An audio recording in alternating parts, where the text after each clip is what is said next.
بالله من الشيطان الرجيم الرحمن الرحيم والضحى والليل إذا سجى ما ودعك ربك والأرض خير لك من الأولى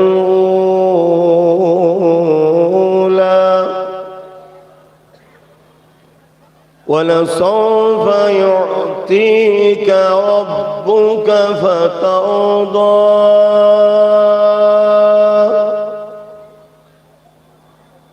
ألم يجدك يتيما فآوى ووجدك ضالا فهدى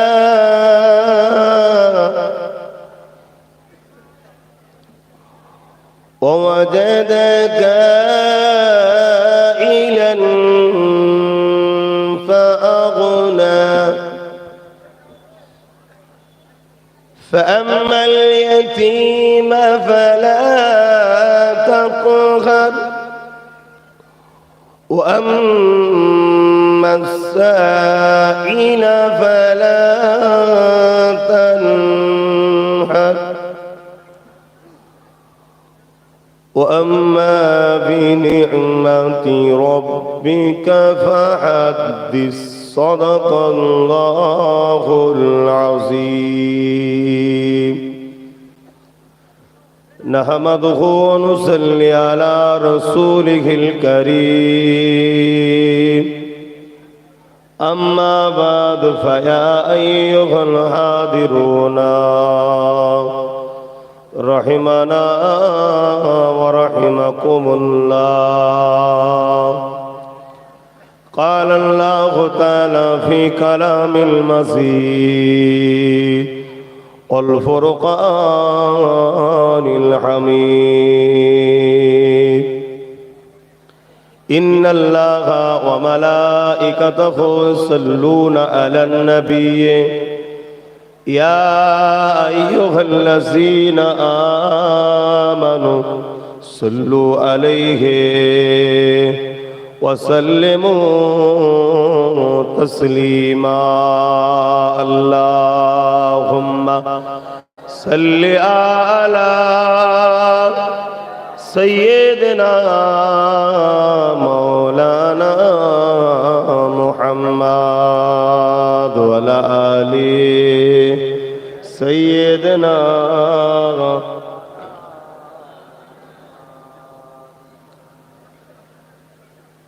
স্টেজটা লম্বালম্বি করলে আরো ভালো হতো স্টেজটা লম্বালম্বি করতেন আরো ভালো হতো মোহাব্বতে দরুদ আল্লাহুম্মা সাল্লি আলা সাইয়্যিদিনা মাওলানা মুহাম্মদ ওয়া আলা আলি সাইয়্যিদিনা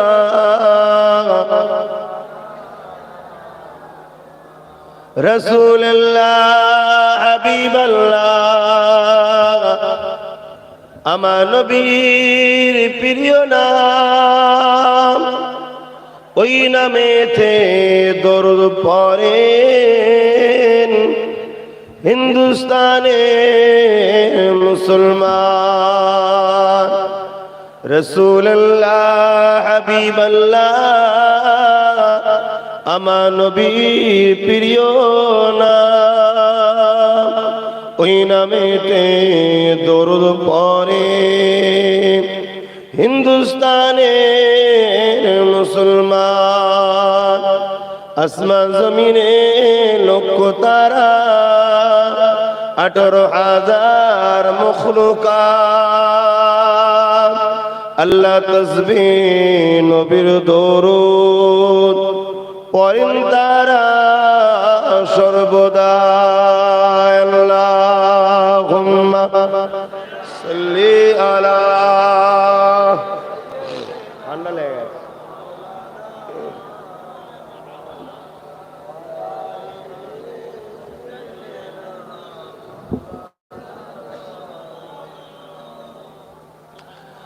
জঙ্গে উহুদ, জঙ্গে বদর, আরো জঙ্গে কারবালা, হাসান হুসাইন শহীদ হলেন, আরো হলেন আঞ্জালা। রাসূলুল্লাহ হাবিবাল্লাহ আমার নবী প্রিয় নাম, ওই নামেতে দরুদ পড়ে দাদা পীরে মুরিদগণ। আল্লাহুম্মা সাল্লি আলা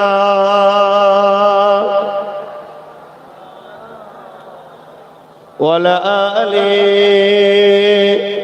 সাইয়্যিদিনা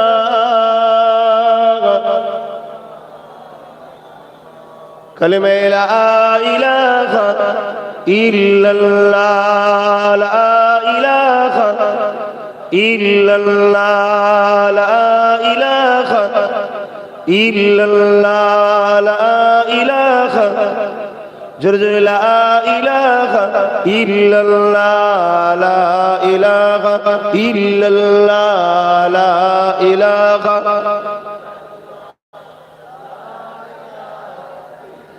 লা ইলাহা ইল্লাল্লাহ মুহাম্মাদুর রাসূলুল্লাহ। হাসবি রাব্বি জাল্লাল্লাহ মা ফি কলবি খায়রুল্লাহ, হাসবি রাব্বি জাল্লাল্লাহ মা ফি কলবি খায়রুল্লাহ। নূর মুহাম্মদ সাল্লাল্লাহ হক লা ইলাহা ইল্লাল্লাহ, লা ইলাহা, জোরে জোরে লা ইলাহা ইল্লাল্লাহ, লা ইলাহা ইল্লাল্লাহ, লা ইলাহা, লা ইলাহা ইল্লাল্লাহ মুহাম্মাদুর রাসূলুল্লাহ। আল্লাহুম্মা সাল্লি আলা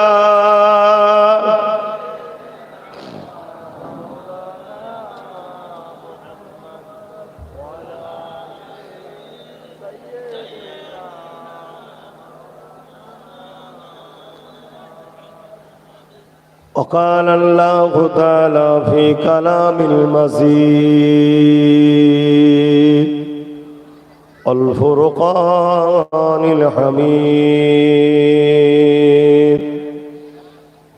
قل إن كنتم تحبون الله فاتبعوني يحببكم الله ويغفر لكم ذنوبكم والله غفور رحيم.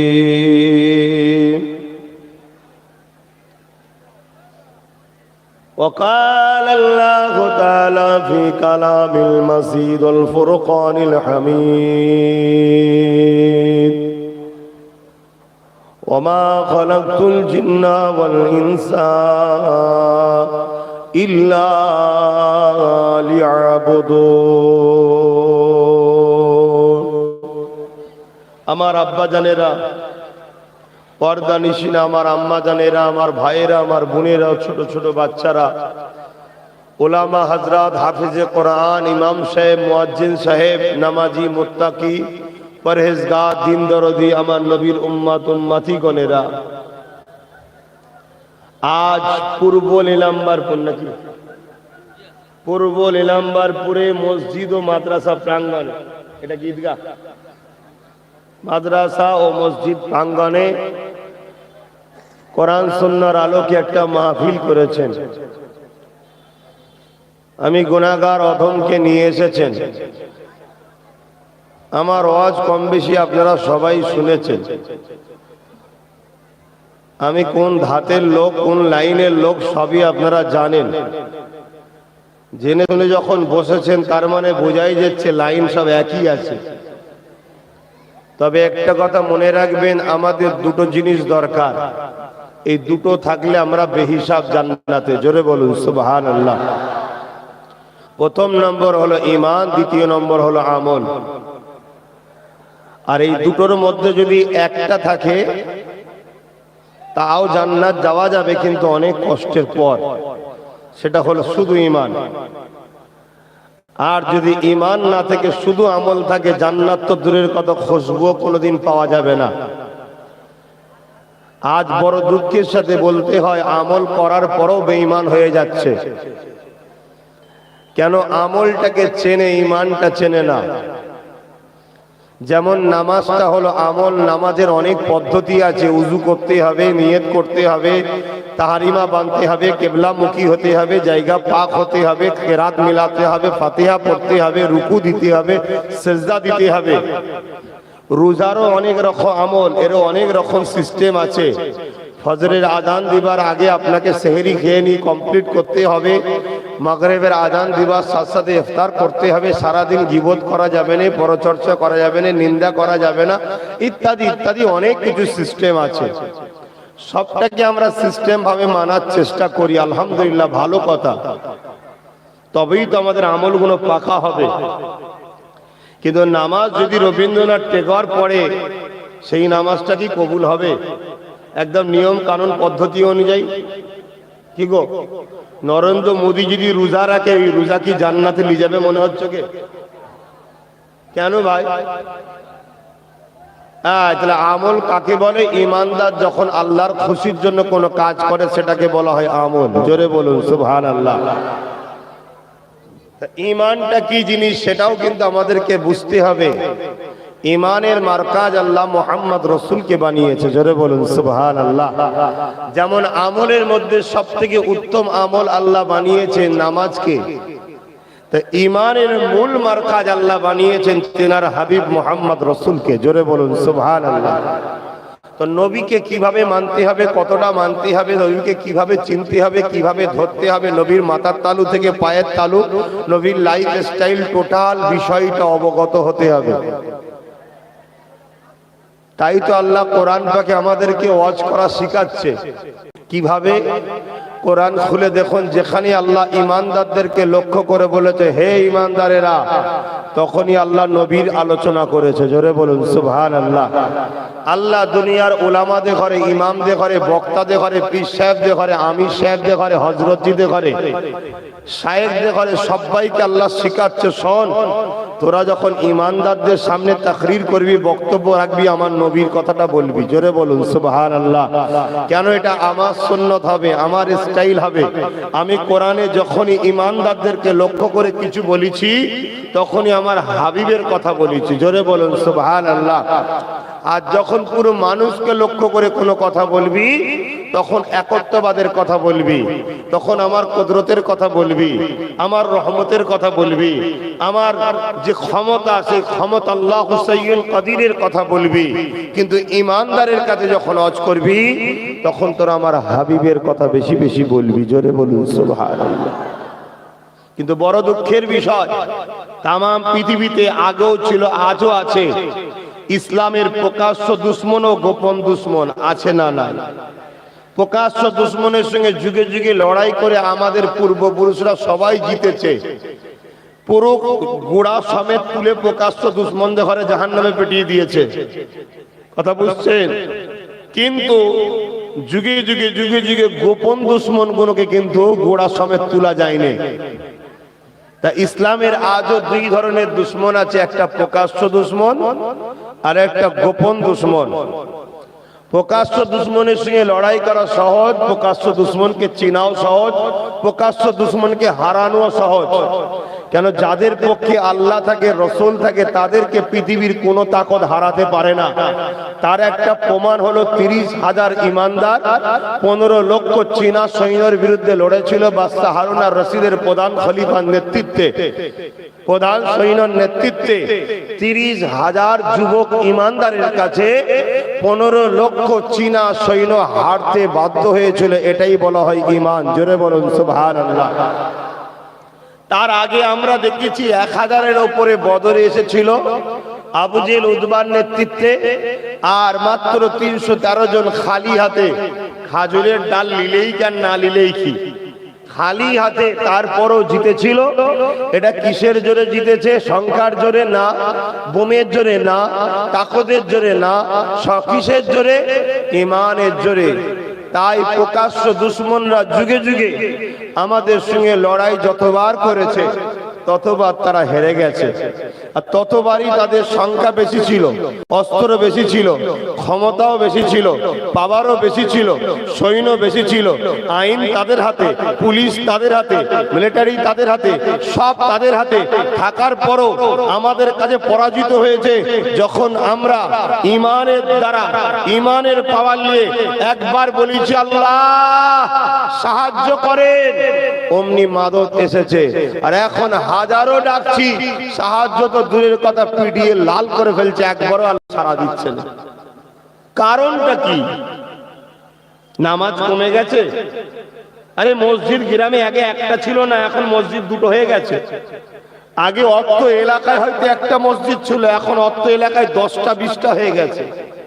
সমস্যাটা কোথায়? রোজার মাসে কি খাওয়া কমে গেছে? সমস্যা একটা জায়গায়, মেন মারকাজ যেটাকে আল্লাহ ঈমানের মারকাজ করেছে, তিনার আদব আর প্রেমে আমাদের ভাটা পড়েছে, এজন্য আমরা হেরে যাচ্ছি। আর এই প্রেম আমাদেরকে আবার নতুন জিন্দেগি দিতে পারে।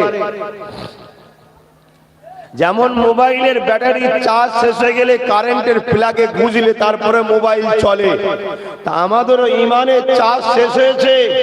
এই চার্জকে বাড়াতে গেলে মোস্তফার কদমে আমাদের প্রেমের সম্পর্ক, আদবের সম্পর্ক জুড়তে হবে, তবে ব্যাটারির চার্জ চলবে। আবার দেখবেন ফোন আসবে যাবে, সব দেখবেন দেখতে পাবেন। দুঃখের বিষয় আমাদের এটাই। তাই আমার মনে হয় যেখানেই যাই আমি নবীর কথা একটু বেশি করে বলি। আপনাদের কাছেও বলতে চাইছি, অসুবিধে আছে আপনাদের? আপনাদের অসুবিধে থাকলে বাপ, আমার অসুবিধে নাই। যতক্ষণ আল্লাহ আওয়াজ বার করছে ততক্ষণ বলবো। যেদিন দমটা বন্ধ হয়ে যাবে সেদিন তার বলার উপায় থাকবে না, সেদিন বলতে পারবো না। তবে কবরে গেলে ফেরেশতাজি জিজ্ঞেস করে কি করেছিস, একটাই কথা বলবো, লোককে মোহাম্মদ রসুলের পক্ষে টানার চেষ্টা করেছি, এছাড়া কিছু করতে পারিনি। নামাজ পড়তে হয়, পড়েছি, কবুল হয়েছে কি জানি না। রোজা রাখতে হয়, রেখেছি, কবুল হয়েছে কি জানি না। হজ আল্লাহ করিয়েছে, গেছি, কবুল হয়েছে কি জানি না। দান খায়রাত করতে হয়, করেছি, কবুল হয়েছে কি জানি না। তবে দিল থেকে মোহাম্মদ কামলিওয়ালাকে ভালোবেসেছি, এটাই আমার পুঁজি আছে, আর কিছু নাই। আর ইনশাআল্লাহ বুখারীর হাদিস, কবরে রসুল আসবেন, আকা তাশরীফ আনবেন, বিশ্বাস এ ফেরেশতা আমি মোহাম্মদ বলছি, আব্বাস আমার গোলাম ছিল, এই অপেক্ষাতে বসে তাই বক্তব্য দিই আমরা। আর আপনারাও সেই লাইনে আসুন, নবীকে ভালোবাসুন, নবীকে প্যার করুন। অনেকে বলে নবীকে ভালোবাসলে হবে নামাজ না পড়ে। কোথায় বলেছে নবীর ভালোবাসার লোক নামাজ পড়বে না? কেউ বলেছে নাকি যে ভালোবাসতে হয়ে যাবে নামাজ পড়তে লাগবে না? কেউ বলে? আরে নবীর প্রেমিক মানেই তো সে অটোমেটিক নামাজের দিকে যাবে। কিন্তু আমার বক্তব্য, ইবলিসের মতো নামাজ পড়বেন না। 7 কোটি বছর নামাজ পড়েছে বেটা। আদম নবীকে তাজিম না করার জন্য আল্লাহ কাফের বলে দিয়েছে। আর আপনি কতদিন নামাজ পড়বেন? মোহাম্মদ রসুলকে তাজিম না হয়ে আপনি মোমেন ধরবেন? হ্যাঁ, আদম নবীর নবী মোহাম্মদ রসুল, জোরে বলুন সুবহানাল্লাহ। সেই নবীকে ভালোবাসুন, প্যার করুন। যুগে যুগে ইবলিশরা, শয়তানেরা অনেক চেষ্টা করেছে। আমার একটু বসতে অসুবিধা হচ্ছে, একটু ছোট চেয়ার নিলে ভালো। এত বড় গদি, আর গদির লড়াই শেষ হয়ে গেল। একটু ভালো বড় দেখে প্লাস্টিক চেয়ার নেই না বাবা, এতে অসুবিধা হচ্ছে। না ঠিক হবে না, বসলে হজ করাও যাচ্ছে না, তো দমে লাগে না। দরুদ শরীফ আল্লাহুম্মা সাল্লি আলা। এ বাবা যারা আসছে এইদিকে বাঁদিকে পাঠা না বা, আসেন, জান্নাতের ভেতরে ঢুকে আসেন। এটা জাহান্নাম নয়, এটা জান্নাত। এখানে আল্লাহর কথা হয়, নবীর কথা হয়, আল্লাহ ওয়ালাদের কথা হয়। দরুদ শরীফ আল্লাহুম্মা। তাআতিলি আয় ভাই।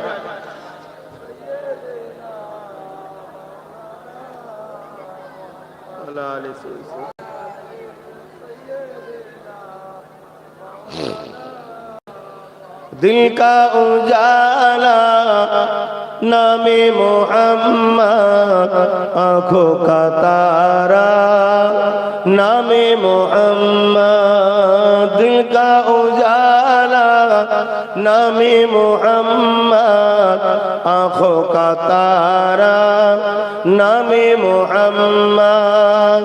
जन्नत के पत्तों पे अरसे उला पर, जन्नत के पत्तों पे अरसे उला पर आदम ने देखा था नामे मोहम्मद।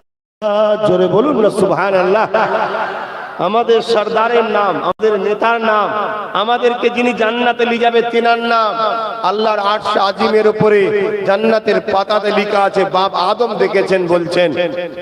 এটা আমাদের জন্য খুশি না খুশি নয়? দরুদ শরীফ আল্লাহ।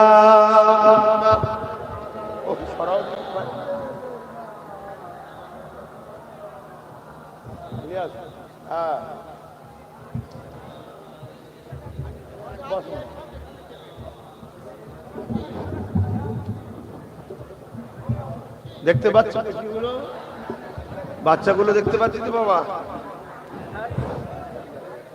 ঠিক আছে, হ্যাঁ ঠিক আছে। বাচ্চাগুলো না দেখতে পেলে অসুবিধা আছে, এরাই তো আমার ভবিষ্যৎ।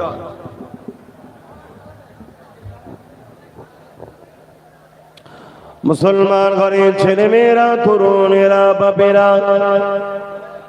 এ না জওয়ানেরা বোঝার চেষ্টা করে যুগে যুগে ইসলাম, ওই ইসলামের বিরুদ্ধে একদল লোকেরা লড়াই করেছে। তারা কারা? যারা পাওয়ারের জোরে মানুষের প্রভু হতে চায়। তাদের মধ্যে থেকে নাম করা হলো ফেরাউন, নাম করা হলো নমরুদ, নাম করা হলো সাদ্দাম। এই যুবকেরা কেন তারা ইসলামের বিরোধী করে? ইসলাম ইনসাফের কথা বলে, আর যারা মানুষের প্রভু হতে চায় পাওয়ারের জোরে, তারা তো বেইনসাফি করে, মানুষকে লুটে মানুষের উপরে জুলুম অত্যাচার করে। ইসলাম হকের কথা বলে, তারা না এর বিরোধিতা করতে লাগে। ইসলাম মা বাপের সম্মানের কথা বলে, তারা নারীদেরকে ভোগের পাত্রী বানায়, তারা নিজেদের মা গুলোকে পর্যন্ত হত্যা করা পছন্দ করে। ইসলাম বড়দেরকে সম্মানের কথা বলে, তারা নিজেদেরকে এমন করে খোদায়িত্ব মানুষের কাছে প্রচার করতে লাগে। এই যুবকেরা, তরুণরা, বাপেরা ইসলাম একত্ববাদের কথা বলে, তারা এমন করে মানুষের প্রভু হয়ে মানুষকে শোষণের কথা বলে। এই জন্য যুগে যুগে তারা ইসলামের বিরোধী করেছে। এই বিরোধী করতে গিয়ে কত জুলুম করেছে ইতিহাস আমাদের জানতে বাকি নয়। কিন্তু এই জুলুম করেছে যাদের উপরে, তারা তো কখনো নত হয়নি। উপরন্তু আমার আল্লাহ নবীদের প্রেমিক গুলোকে দেখে সমাজের আম মানুষগুলো দলে দলে সত্যের দিকে চলে এসেছে।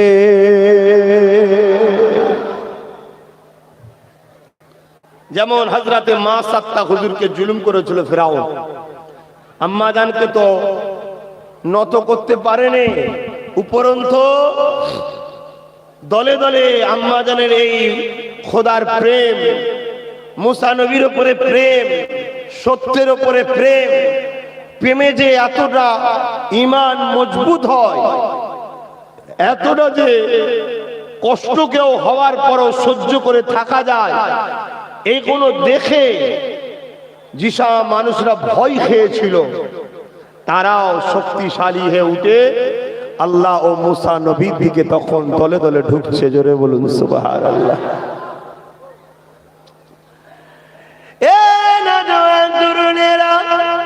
এইভাবে ইব্রাহিম আলাইহিস আলাইহিস সালামের সময় তো নমরুদ অনেক অত্যাচার করেছিল গো। ঠিক আমার নবী পাক যখন এসেছিল তখনও যারা আবু জেহেল উতবা সাইবা ছিল, যারা পাওয়ারের জোরে ক্ষমতার জোরে মানুষের প্রভু হতে চেয়েছিল, মানুষকে শোষণ করত, গরিবদেরকে হত্যা করত, নারীগুলোকে জ্যান্ত পুঁতে দিত, নারীগুলোকে শোষণের পাত্রী বানিয়েছিল, বাজারে গিয়ে গরিবদের কিনা বেচা করতো, তাদেরকে ধনীরা কিনে নিয়ে যে রাখেল বানিয়ে দিয়ে তাদের দেহগুলোকে শোষণ করে তাদেরকে হত্যা পর্যন্ত করে দিত। এই অমানবিক পশু সুলভ মানুষের ব্যবহার হয়ে গিয়েছিল। আল্লাহ নবী ইসলামের আখিরি প্রচারক ছিলেন, আল্লাহ নবী ইসলামের আখিরি নবী ছিলেন, অর্থাৎ আখিরি মেসেঞ্জার হয়ে এসেছে। কিন্তু সৃষ্টি সবার প্রথমে হয়েছে, আকীদাটা ঠিক রাখবে। এই যুবকেরা, আল্লাহ নবী দুনিয়ায় এসে যখন এক আল্লাহ তার সত্য কথা বললে, ন্যায়ের কথা বললে, গরিবদের আজাদির কথা বললে, নারীদের সম্মানের কথা, অধিকারের কথা বললে, আবু জেহেল উতবা সাইবা আবুল আহাব দেখলো মুহাম্মদ যা বলে সত্য বলে, কিন্তু এই মুহাম্মদকে রুখতে যদি না পারা যায় তাহলে দেখা যাবে আমাদের দুনিয়ার বুকে জোর করে মানুষের যে প্রভু হয়ে আছি এই প্রভুত্বটা ধ্বংস হয়ে যাবে। তাই আমার নবী পাকের বিরোধী তারা করতে লাগলো। কত বিরোধী করেছে, আল্লাহ নবীকে কষ্ট দিয়েছে, তাইফের জমিনে নবী পাককে এত মারা মেরেছিল, আল্লাহ নবী বেহুশ অজ্ঞানে রক্তাক্ত হয়ে পড়েছিল। এই যুবকেরা, এত কষ্ট দিবার পরও দলে দলে দলে দলে মানুষ আমার নবী পাকের নূরের হাতে হাতে আল্লাহ দলে আসতে লেগেছে।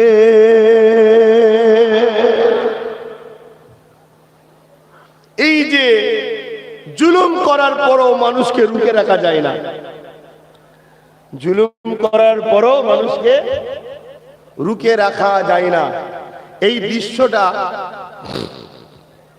চারিদিকে ছড়াচ্ছে। যারা ইসলাম সম্বন্ধে তখন জানতো না, ভুলে গিয়েছিল, ঈসা নবী চলে যাওয়ার পর 500 বছর আর কোনো নবী আসে না। এই বীজখানে ইবলিস ইসলামটাকে মানুষকে ভুলিয়ে দিয়েছে। আমরা অনেকে মনে করি আদম মুহাম্মদ সাল্লাল্লাহু আলাইহি ওয়াসাল্লাম থেকে ইসলাম শুরু, না, ইসলাম শুরু পৃথিবীর প্রথম মানুষ থেকে, যিনি বাপ আদম মা হাওয়া। কারণ ইসলামের প্রথম মন্ত্র বা প্রথম কথা হলো লা ইলাহা ইল্লাল্লাহ। বাপ আদমও লা ইলাহা ইল্লাল্লাহর বিশ্বাসী ছিলেন, জোরে বলুন সুবহানাল্লাহ। অর্থাৎ একত্ববাদ, এক আল্লাহ, সেই এক আল্লাহকে বাপ আদমে মেনেছে, তার মানে তিনি ইসলাম মেনেছে, জোরে বলুন সুবহানাল্লাহ। ইসলামের প্রচার প্রসারের জন্য 2 লক্ষ মতান্তর 1,24,000 নবী রাসূল এসেছেন। তিনাদের মধ্য থেকে সবাই দিনের প্রচার করে গেছে, আর শত শেষ আল্লাহ পাঠিয়েছেন তিনার দোস্ত নবী মুহাম্মদকে। তিনি কমপ্লিট করে সিলমোহর মেরে দিয়ে চলে গেছে, আর বাড়ালেও হবে না, কমালেও হবে না, জোরে বলুন সুবহানাল্লাহ। বুঝাতে পারছি? সব থেকে বড় অফিসার যিনি হয় লাস্টে স্টাম্প মারে, লাস্টেই সইটা করে। তো সমস্ত নবীদের থেকেও বড় অফিসার হলেন, বুঝাবার জন্য বলছি, আমার দয়ার নবী। সমস্ত নবীরা প্রচার করেছে, কাগজপত্র দেখেছে, বুঝাবার জন্য বলছি, সিল করেছে, সই করেছে, ইসলাম হক, ইসলাম হক। কিন্তু শত শেষ মোহাম্মদ রসুল সিগনেচার করে কমপ্লিট করে দিয়েছে, আর এখানে কলম চালাবার দ্বিতীয় কেউ নাই, জোরে বলুন সুবহানাল্লাহ। মুজাদ্দিদ আসে কি জন্যে? মুজাদ্দিদ আসে রসুলের এই কমপ্লিট ইসলামকে 100 বছর আগে কিংবা পরে মানুষ কিছু বাড়িয়ে ফেলে, কিছু কমিয়ে ফেলে, তাই সেইগুলোকে ঠিক জায়গায় আনার জন্য মুজাদ্দিদ আল্লাহ পাঠায়। বুঝাবার জন্য বলছি, এই বিল্ডিংটা ধরুন ইসলাম, 100 বছর এই বিল্ডিংকে পরিষ্কার করার জন্য কেউ আসেনি। গাছ গজাবে, কোন জায়গায় পাথর ক্ষয়েও যাবে, মুজাদ্দিদের কাজ বাকি জিনিসগুলোকে যেমন কেটে ফেলে দেবে, যেগুলো কমে গেছে ওগুলোকে আবার নতুন করে মেরামত করে ঠিক জায়গায় রেখে দেবে। এটাই হলো মুজাদ্দিদ জামানের কাজ। আমার আবু বকর সিদ্দিক ইসলামের ওই কাজ করতে দায়িত্ব আল্লাহর পক্ষ থেকে পেয়ে এসেছে, জোরে বলুন সুবহানাল্লাহ। তাই বাংলার মানুষ, পূর্ব ভারতের মানুষ মুজাদ্দিদ জামান উলিল আমর আবু বকর সিদ্দিককে মানতেই হবে। এটা কোরআনের হুকুম, শরীয়তের হুকুম, আপনাকে মানতেই হবে। কথা কিছু বুঝতে পেরেছেন তো ভাইরা আমার? আমি আবার ফিরে যাচ্ছি আমার রাসূলের পাকের সেই ইতিহাসের দিকে, সেই জীবন আদর্শের দিকে। যখন নবী এসে বললেন লা ইলাহা ইল্লাল্লাহ আনা মুহাম্মদ রাসূলুল্লাহ, আবু জেহেল দেখলো মুহাম্মদ যা বলছে ঠিকই বলছে, কিন্তু রুখতে হবে। কেন? মুহাম্মাদের কথা শুনলে আমার প্রভুত্ব চলবে না, আমি যে মানুষের উপরে পাওয়ারের জন্য টিকে আছি এটা চলবে না। তাই আমার নবীকে অনেক রুখতে চেয়েছে, পারেনি। একটা দুটো তিনে করে যখন দলে দলে আল্লাহ নবীর দিকে সাহাবারা আসতে লেগেছে, মানুষ যখন আসতে লেগেছে, আবু জেহেল তখন আতঙ্ক শুরু করলো, সন্ত্রাসী শুরু করলো। কি শুরু করলো? সাহাবা হুজুরদিওকে জোর করে ধরে গরম বালির উপরে শুইয়ে দিয়ে তাদের বুকের উপরে ভারী পাথর চাপিয়ে দিয়েছে। নিজের দিকে একটু তাকাও, আর সাহাবাদের একটু ভাবো, সামান্য গরম হলে আমরা সহ্য করতে পারি না, কোরআনের মজলিস ছেড়ে পালায়। সামান্য ঠান্ডা হলে আমরা ফজরে ওযু করতে পারি না, নামাজকে ছেড়ে দিয়ে পালায়।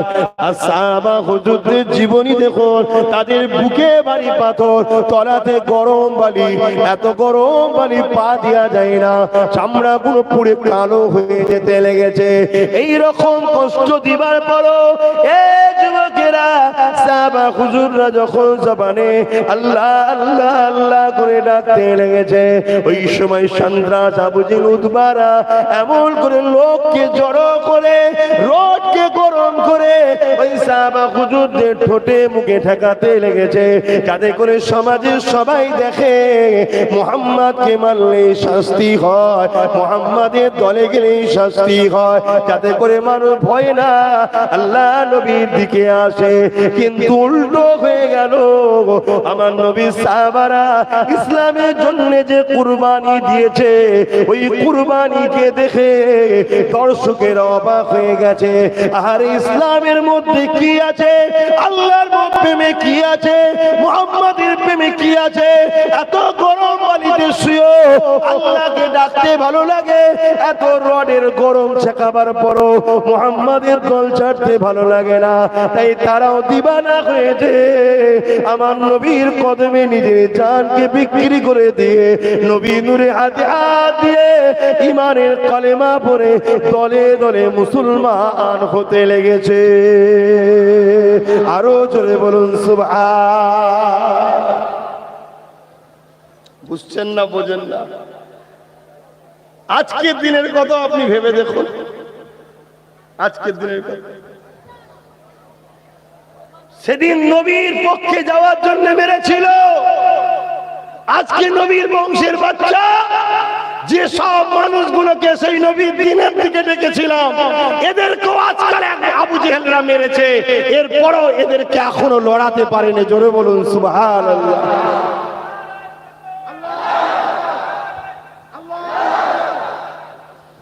এই যে প্রকাশ্য জুলুম করার পরও রুকা যায় না, আবু জেহেল কম চেষ্টা করেনি, কম চেষ্টা করেনি। একজন মহিলা শুধু মানুষ পুরুষকে মেরেছে তা নয়, মহিলাদেরকেও মেরেছে।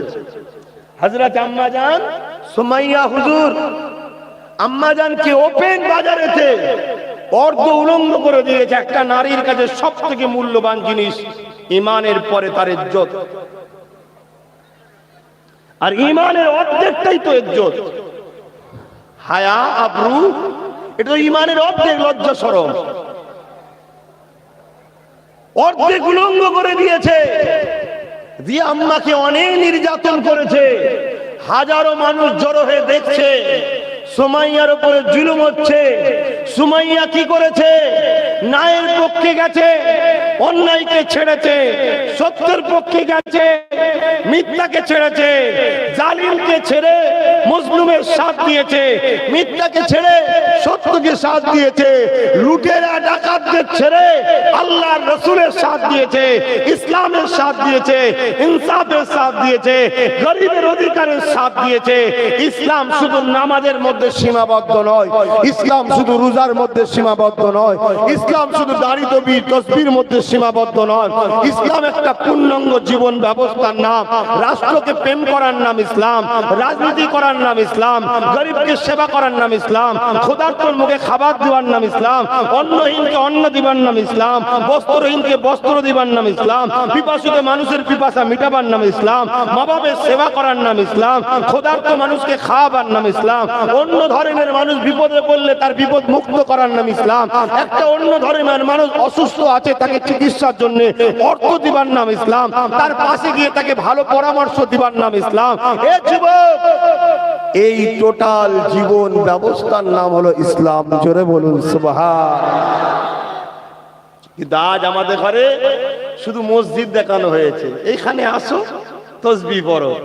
গ্রামে মাতাল বাড়ছে তো কি হয়েছে, গ্রামে ধর্ষক বাড়ছে তো কি হয়েছে, পেটের জ্বালায় মুসলিম মেয়েরা দেহ বিক্রি করছে তো কি হয়েছে, মসজিদটায় চলে আসো, তসবিহ পড়ো আর নামাজ পড়ো। এর নাম ইসলাম নয়। এটাও যেমন এর সাথে সাথে তোমাকে গ্রামের গরিব বোনগুলোর যাতে দেহ বিক্রি করে পেট না চালাতে হয় ওর সুব্যবস্থা করে দিবার নাম ইসলাম। জোরে বলুন সুবহানাল্লাহ। সবটা করতে হবে বাবা, পারবো না বললে হবে না, করতে হবে। এটাই তো আল্লাহ পাকের পরীক্ষা, এটাই তো আল্লাহ কাজ দিয়েছে। এখনো এত হই হই হচ্ছে না, আমি ঠিক ওয়াজের লাইন আসতে পারছি না, চারিদিকের আওয়াজগুলো আমার কানে ঢুকছে।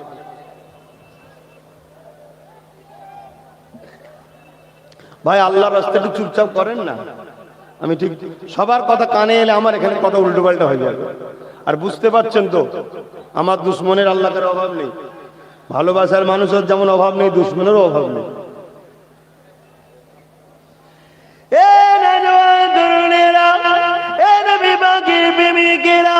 এইভাবে অনেক দিদা বুঝে আমার নবী পাকের উপরে জুলুম করেছে, ইসলামকে মিটিয়ে দিবার চেষ্টা করেছে, সাহাবাদের উপরে অনেক জুলুম অত্যাচার করেছে। এক কথা ইসলাম ও ইসলামের ফলোয়ারদের উপরে, মাননেওয়ালাদের উপরে অনেক অত্যাচার জুলুম হয়েছে।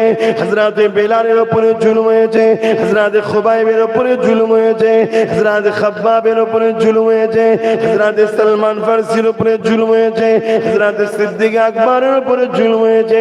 এইভাবে সাহাবাদের উপরে অনেক জুলুম অত্যাচার করেছে।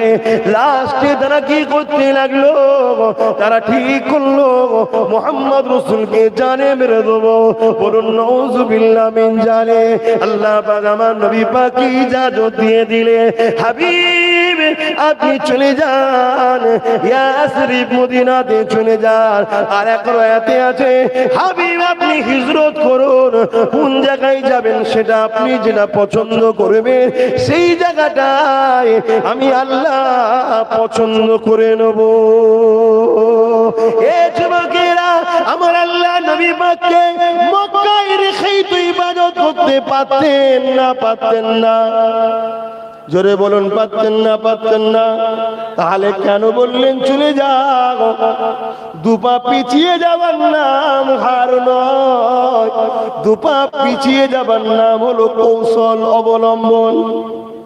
কেননা এখনো অনেকে কলেমা পড়ার বাকি আছে মক্কায়। হাবিব এক্ষুনি যদি ফেরেশতা পাঠিয়ে ওদেরকে টাইপ করি, তাহলে যে কোনো ফিরে আসার ও কোনো ভুল বুঝাবুঝি হয়ে যে লড়াইয়ে ফেসে যাবে। এগুলো শিক্ষা আমাদের জন্য রে বাবা। আল্লাহ এবং নবী যা কিছু আমাদেরকে দিয়েছে তা আমাদের শিক্ষার জন্য। তাই হাবিব এখন আপনি যান, লোক আস্তে আস্তে ভাববে, পরিবর্তনের চেতনা জাগবে, পরিবর্তন হয়ে যাবে। আব্বাস সিদ্দিকীও সেই নবী পাকের দেখানো রাস্তায় দু পা পিছিয়েছি বলে মনে করো না আমি হেরে গেছি, কেননা আমি আল্লাহর জন্য জন্য কথা বলি, আল্লাহর জন্য ভালোবাসি, আল্লাহর জন্যই লড়াই করি, আল্লাহর জন্য আত্মত্যাগ করি, আল্লাহর জন্য দুশমনি করি। কারণ আমার নবী জানিয়ে দিয়েছে, মান আহাব্বা লিল্লাহ ওয়া আবগাদা লিল্লাহ ওয়া আতা লিল্লাহ ওয়া মানা লিল্লাহ ফাকাদ ইসতাকমালাল ঈমান। ভালোবাসো আল্লাহর জন্য, দুশমনি করো আল্লাহর জন্য, আত্মত্যাগ করো আল্লাহর জন্য, বিচ্ছেদ করো আল্লাহর জন্য।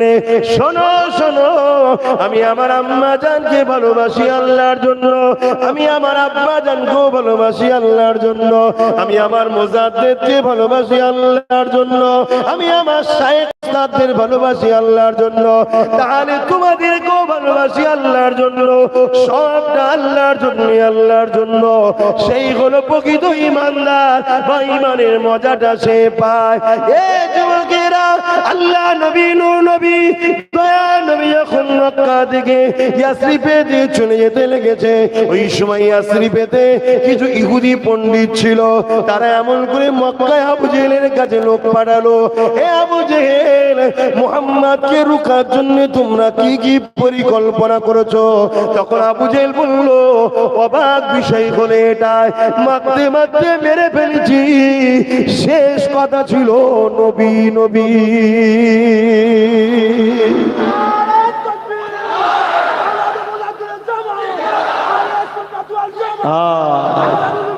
আল্লাহ, ভেবে দেখো, তখন একটা নতুন প্রকল্প চালু হচ্ছে। খুব মন দিয়ে শুনছেন তো? এতদিন প্রকল্প কি ছিল? জোর করে জুলুম করে মারো, হত্যা করো।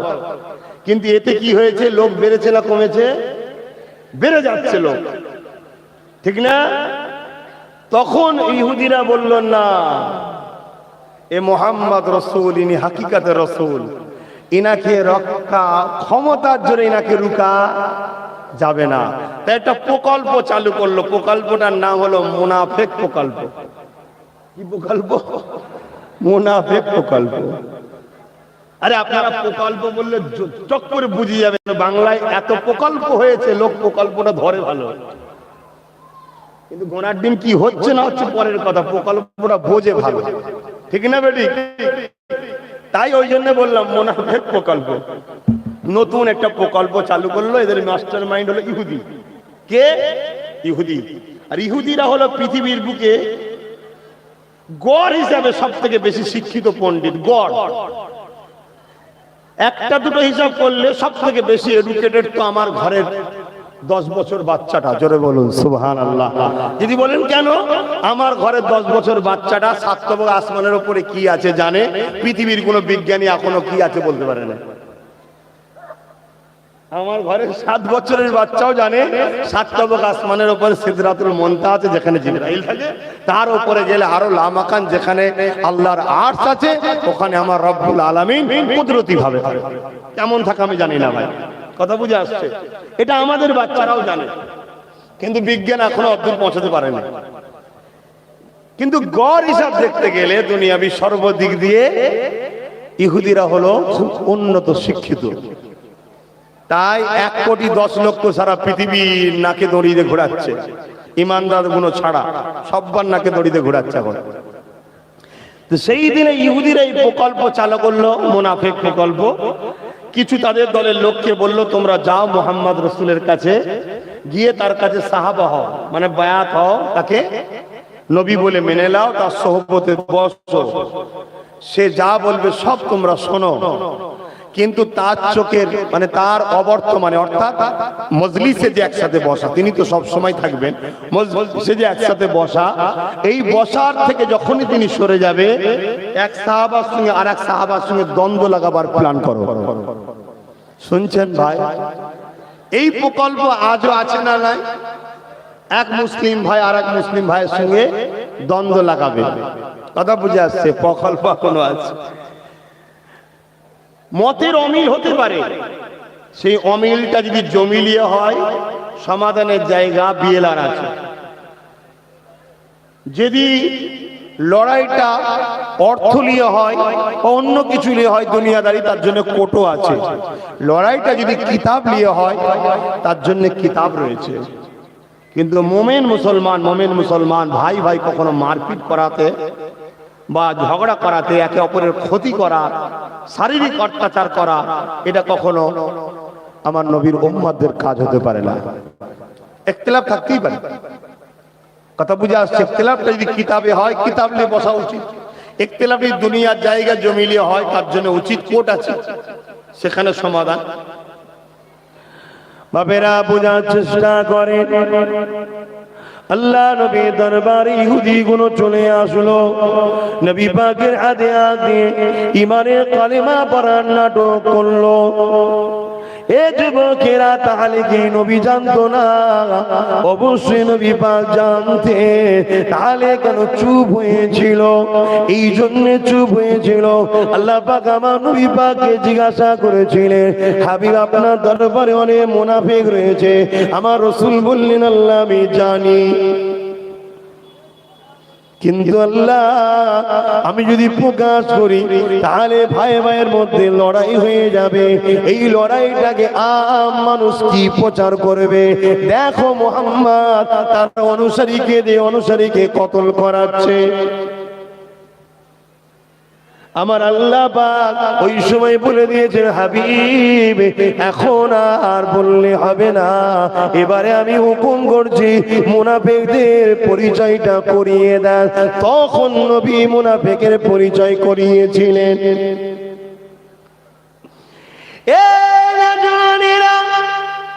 ওই ইহুদি গুলো এসে আল্লাহ নবী দরবারে বসে গেল। নবী পাকে সাহাবী সেজে বসে নবী সাহাবা ভাইদের সঙ্গে উঠা বসা করতে লাগলো।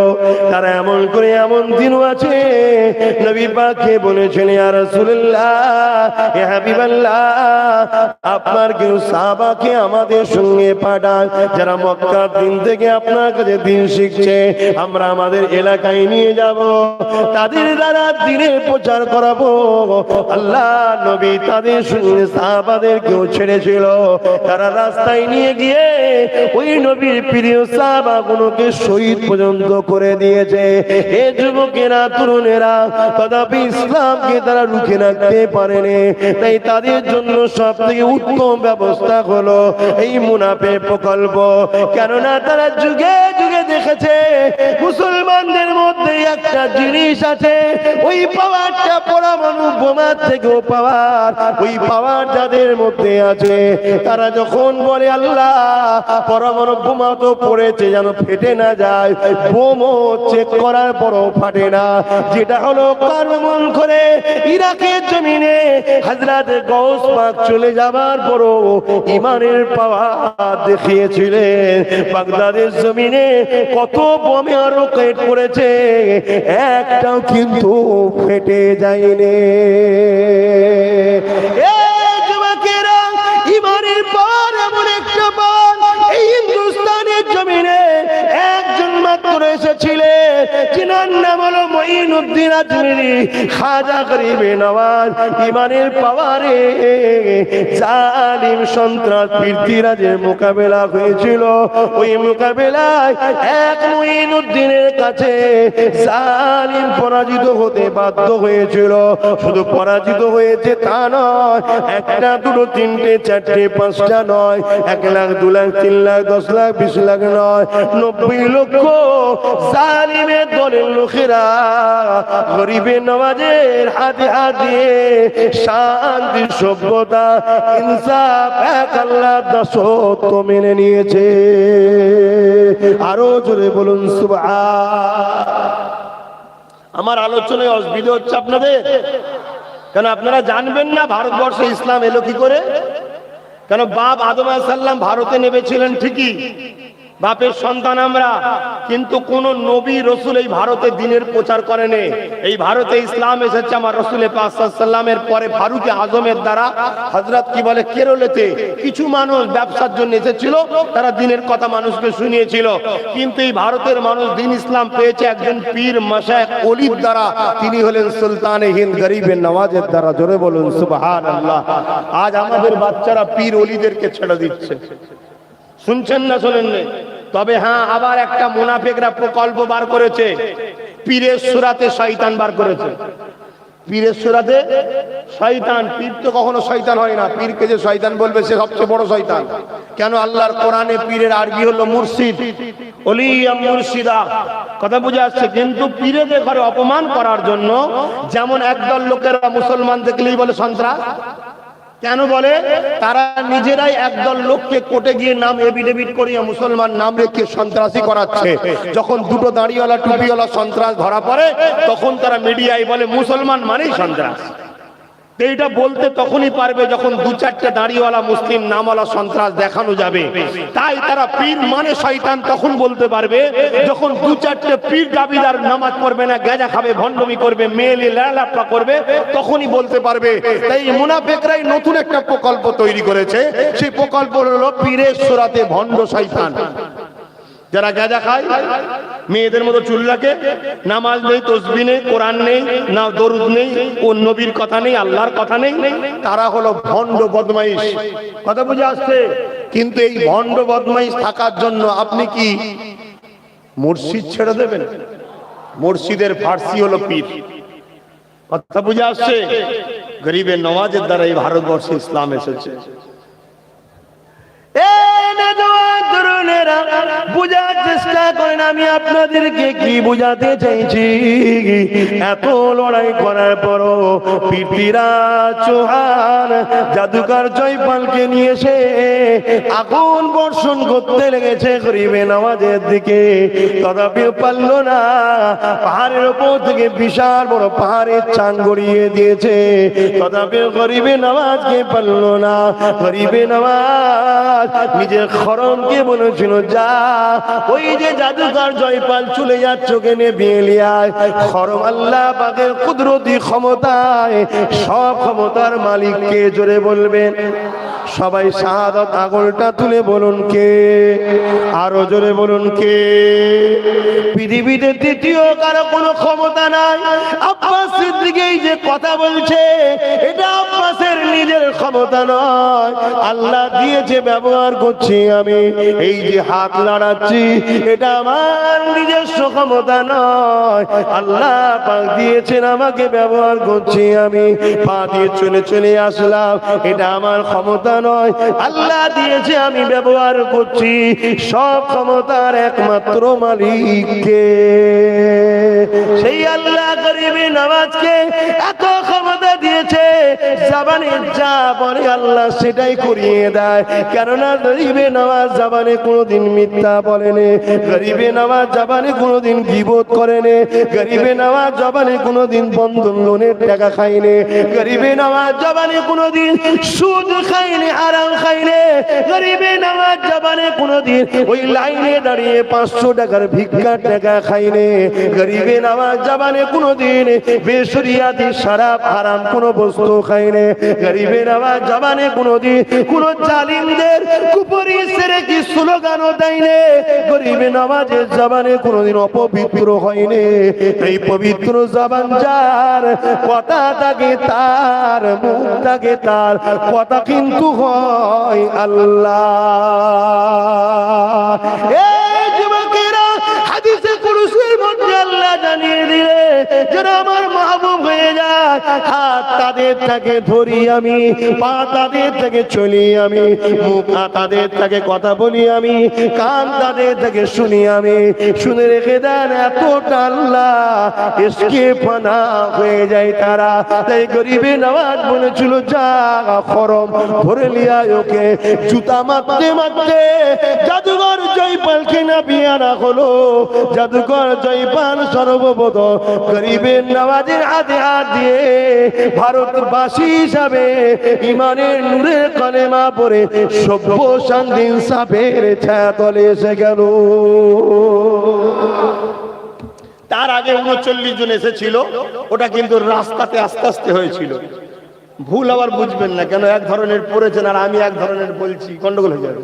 তার আগে 39 জন গরিবের নওয়াজের হাত ধরেছিল, তেনারা রাস্তায় আস্তে আস্তে তেনাদেরকে শান্তির দিকে এনে যার আস্তে আস্তে অলি বানিয়ে দিয়েছে। জোরে বললেন না সুবহানাল্লাহ? অলি বানালেন কে? আল্লাহ। ওসিলা কে? গরিবে নওয়াজ। কথা মাথায় ঢুকছে?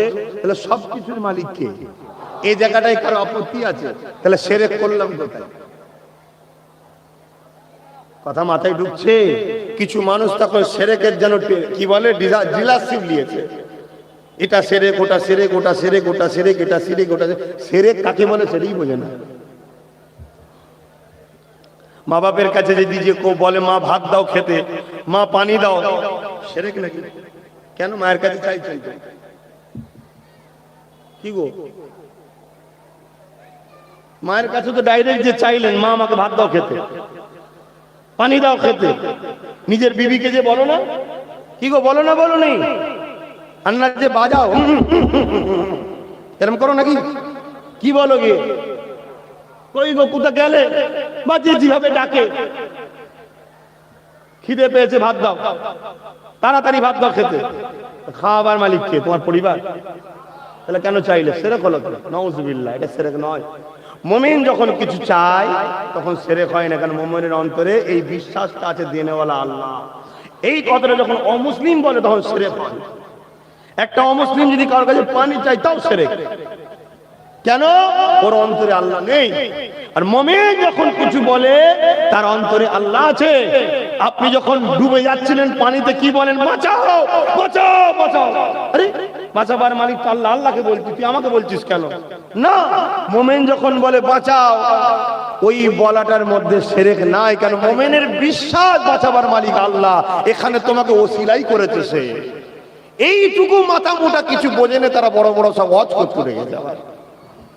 আর আমাদের ছেলেগুলো এখন সব নতুন শ্বশুর পেয়েছে তো বাপ কান বুড়ো বলছে, নতুন সব বক্তা মলি সাহেব পেয়েছে, দাদা হুজুর ভুলে যাচ্ছে। হ্যাঁ শোনো, দেওবন্দীদের যিনি পীর সাহেব ছিলেন হাজী ইমদাদুল্লাহ মুহাজির মক্কি, তুমি যদি তিনার প্রেমিক হও তোমাকে আমি বুকে লবো, কেন তিনি হক ছিলেন, আল্লাহর ওলি ছিলেন। জোরে বলুন সুবহানাল্লাহ। কথা মাথায় ঢুকছে না? ঢোকে না? দেওবন্দ মাদ্রাসা থেকে পড়তে গেছেন, আলহামদুলিল্লাহ পড়ুন, শিক্ষার কোন শেষ নাই, যেখান থেকে শিখুন। কিন্তু দেওবন্দীদের যিনি মেন হযরত সাউলি হযরতে হাজী ইমদাদুল্লাহ মুহাজির মক্কি রাহমাতুল্লাহ আলাইহি, আশরাফ আলী থানভী সাহেবকে জিজ্ঞাসা করা হয়েছিল যে হযরত আলেম थे, অর্থাৎ হাজী ইমদাদুল্লাহ মুহাজির মক্কি হুজুর কি আলেম ছিল? আশরাফ আলী থানভী সাহেব বলছেন উনি আলেম নয়, উনি আলেম তৈরি করার কারখানা ছিলেন। জোরে বলুন সুবহানাল্লাহ। এত বড় আল্লাহর ওলি ছিলেন হযরত হাজী ইমদাদুল্লাহ মুহাজির মক্কি রাহমাতুল্লাহ আলাইহি। কিন্তু আপনি দেওবন্দ থেকে পড়ে এসে যদি ওহাবি মত প্রচার করেন তাহলে তো বাপ সমস্যা হবে। আপনি যদি হুজুরদের আকীদা নেন, দেওবন্দের যিনারা আকাবে তিনাদের যদি আকীদা নেন, আপনার সঙ্গে আমার কোনো ঝগড়া নেই তো। দাঁড়িয়ে সালাম বসে সালাম এটা ঝগড়া জিনিস নাকি? এটা ফরজ, এটা ওয়াজিব, এটা সুন্নাতে মুআক্কাদ আছে, ছেড়ে গেলে গুনাহ হবে। আমার ভালো লাগে আমি দেবো, দাঁড়িয়ে তুমি দেবে, বসে মিটে গেল। এটা কোনো ঝগড়া জিনিস নাকি? হ্যাঁ, কথা কিছু বুঝছেন না, বোঝেন না? লড়াইটা কোন জায়গায়? সবুজ গম্বুজওয়ালাকে নিয়ে। পৃথিবীতে দেখুন সমস্ত ফিতনার কেন্দ্র করে দিয়েছে আমার রাসূলকে, অর্থাৎ সবাই লক্ষ্য রাসূলের দিকে। নবীকে কেউ আমাদের মতো মানুষ বলছে, কেউ মরে গেছে বলছে, কেউ সাফাত করতে পারবে না বলছে, কেউ মাটির তৈরি বলছে, কেউ রাসূল পাক সাল্লাল্লাহু আলাইহি ওয়াসাল্লামের পারিবারিক জীবন, স্ত্রীর সঙ্গে কিভাবে সংসার জীবন করেছে, যেগুলো স্বামী স্ত্রীর মধ্যে আলোচনা করাটা শরীয়ত সম্মত জায়েজ, বাইরে আলোচনা করাটা শরীয়তে জায়েজ নয়। আমি আমার বিবির সঙ্গে কিভাবে সংসার করব, আমার রাসূল যেভাবে করেছে ওইভাবে, ওর বাইরে করতে পারবো না। কিন্তু ওটা আমার স্ত্রীকেই আমি বলতে পারি, ওটা গোপন কথা। শরীয়তের কিছু মসলা আছে, মুর্শিদ আর ছাত্র, কথা বুঝে আসছে, শায়েখ আর ছাত্র দুজন মিলে কথা বলতে পারে। কারণ নবী এবং সাহাবাদের মধ্যে কিছু এমন আভ্যন্তরীণ কথা ছিল যেটা আম সমাজে বলা যায় না। সেই সব কথা এখন আম সমাজে তুলে দিয়ে এই মুনাফিকদের লক্ষ্য আমার রাসূলের শানকে ছোট করা। কেন করছে এটা? কেন করছে? ওই বিষয় আগে বললাম যে পৃথ্বীরাজও পারে না গরিবের নওয়াজের কাছে। কিসের জোরে? ইমানের জোরে, ইমানের জোরে। তাই ওরা দেখছে এদের ঘরে যদি বলি নামাজ পড়ো না, শুনবে না। নামাজ পড়ছে, পড়তে দাও। রোজা রাখো না, যে রোজা রাখে না সেও ঝগড়া করবে, করছে করুক। হজ করো না, যে হজ করে না সেও মুসলমান ঝগড়া করবে, ঠিক না বেটি? করছে করুক। এদেরকে আঘাত করো ইমানে।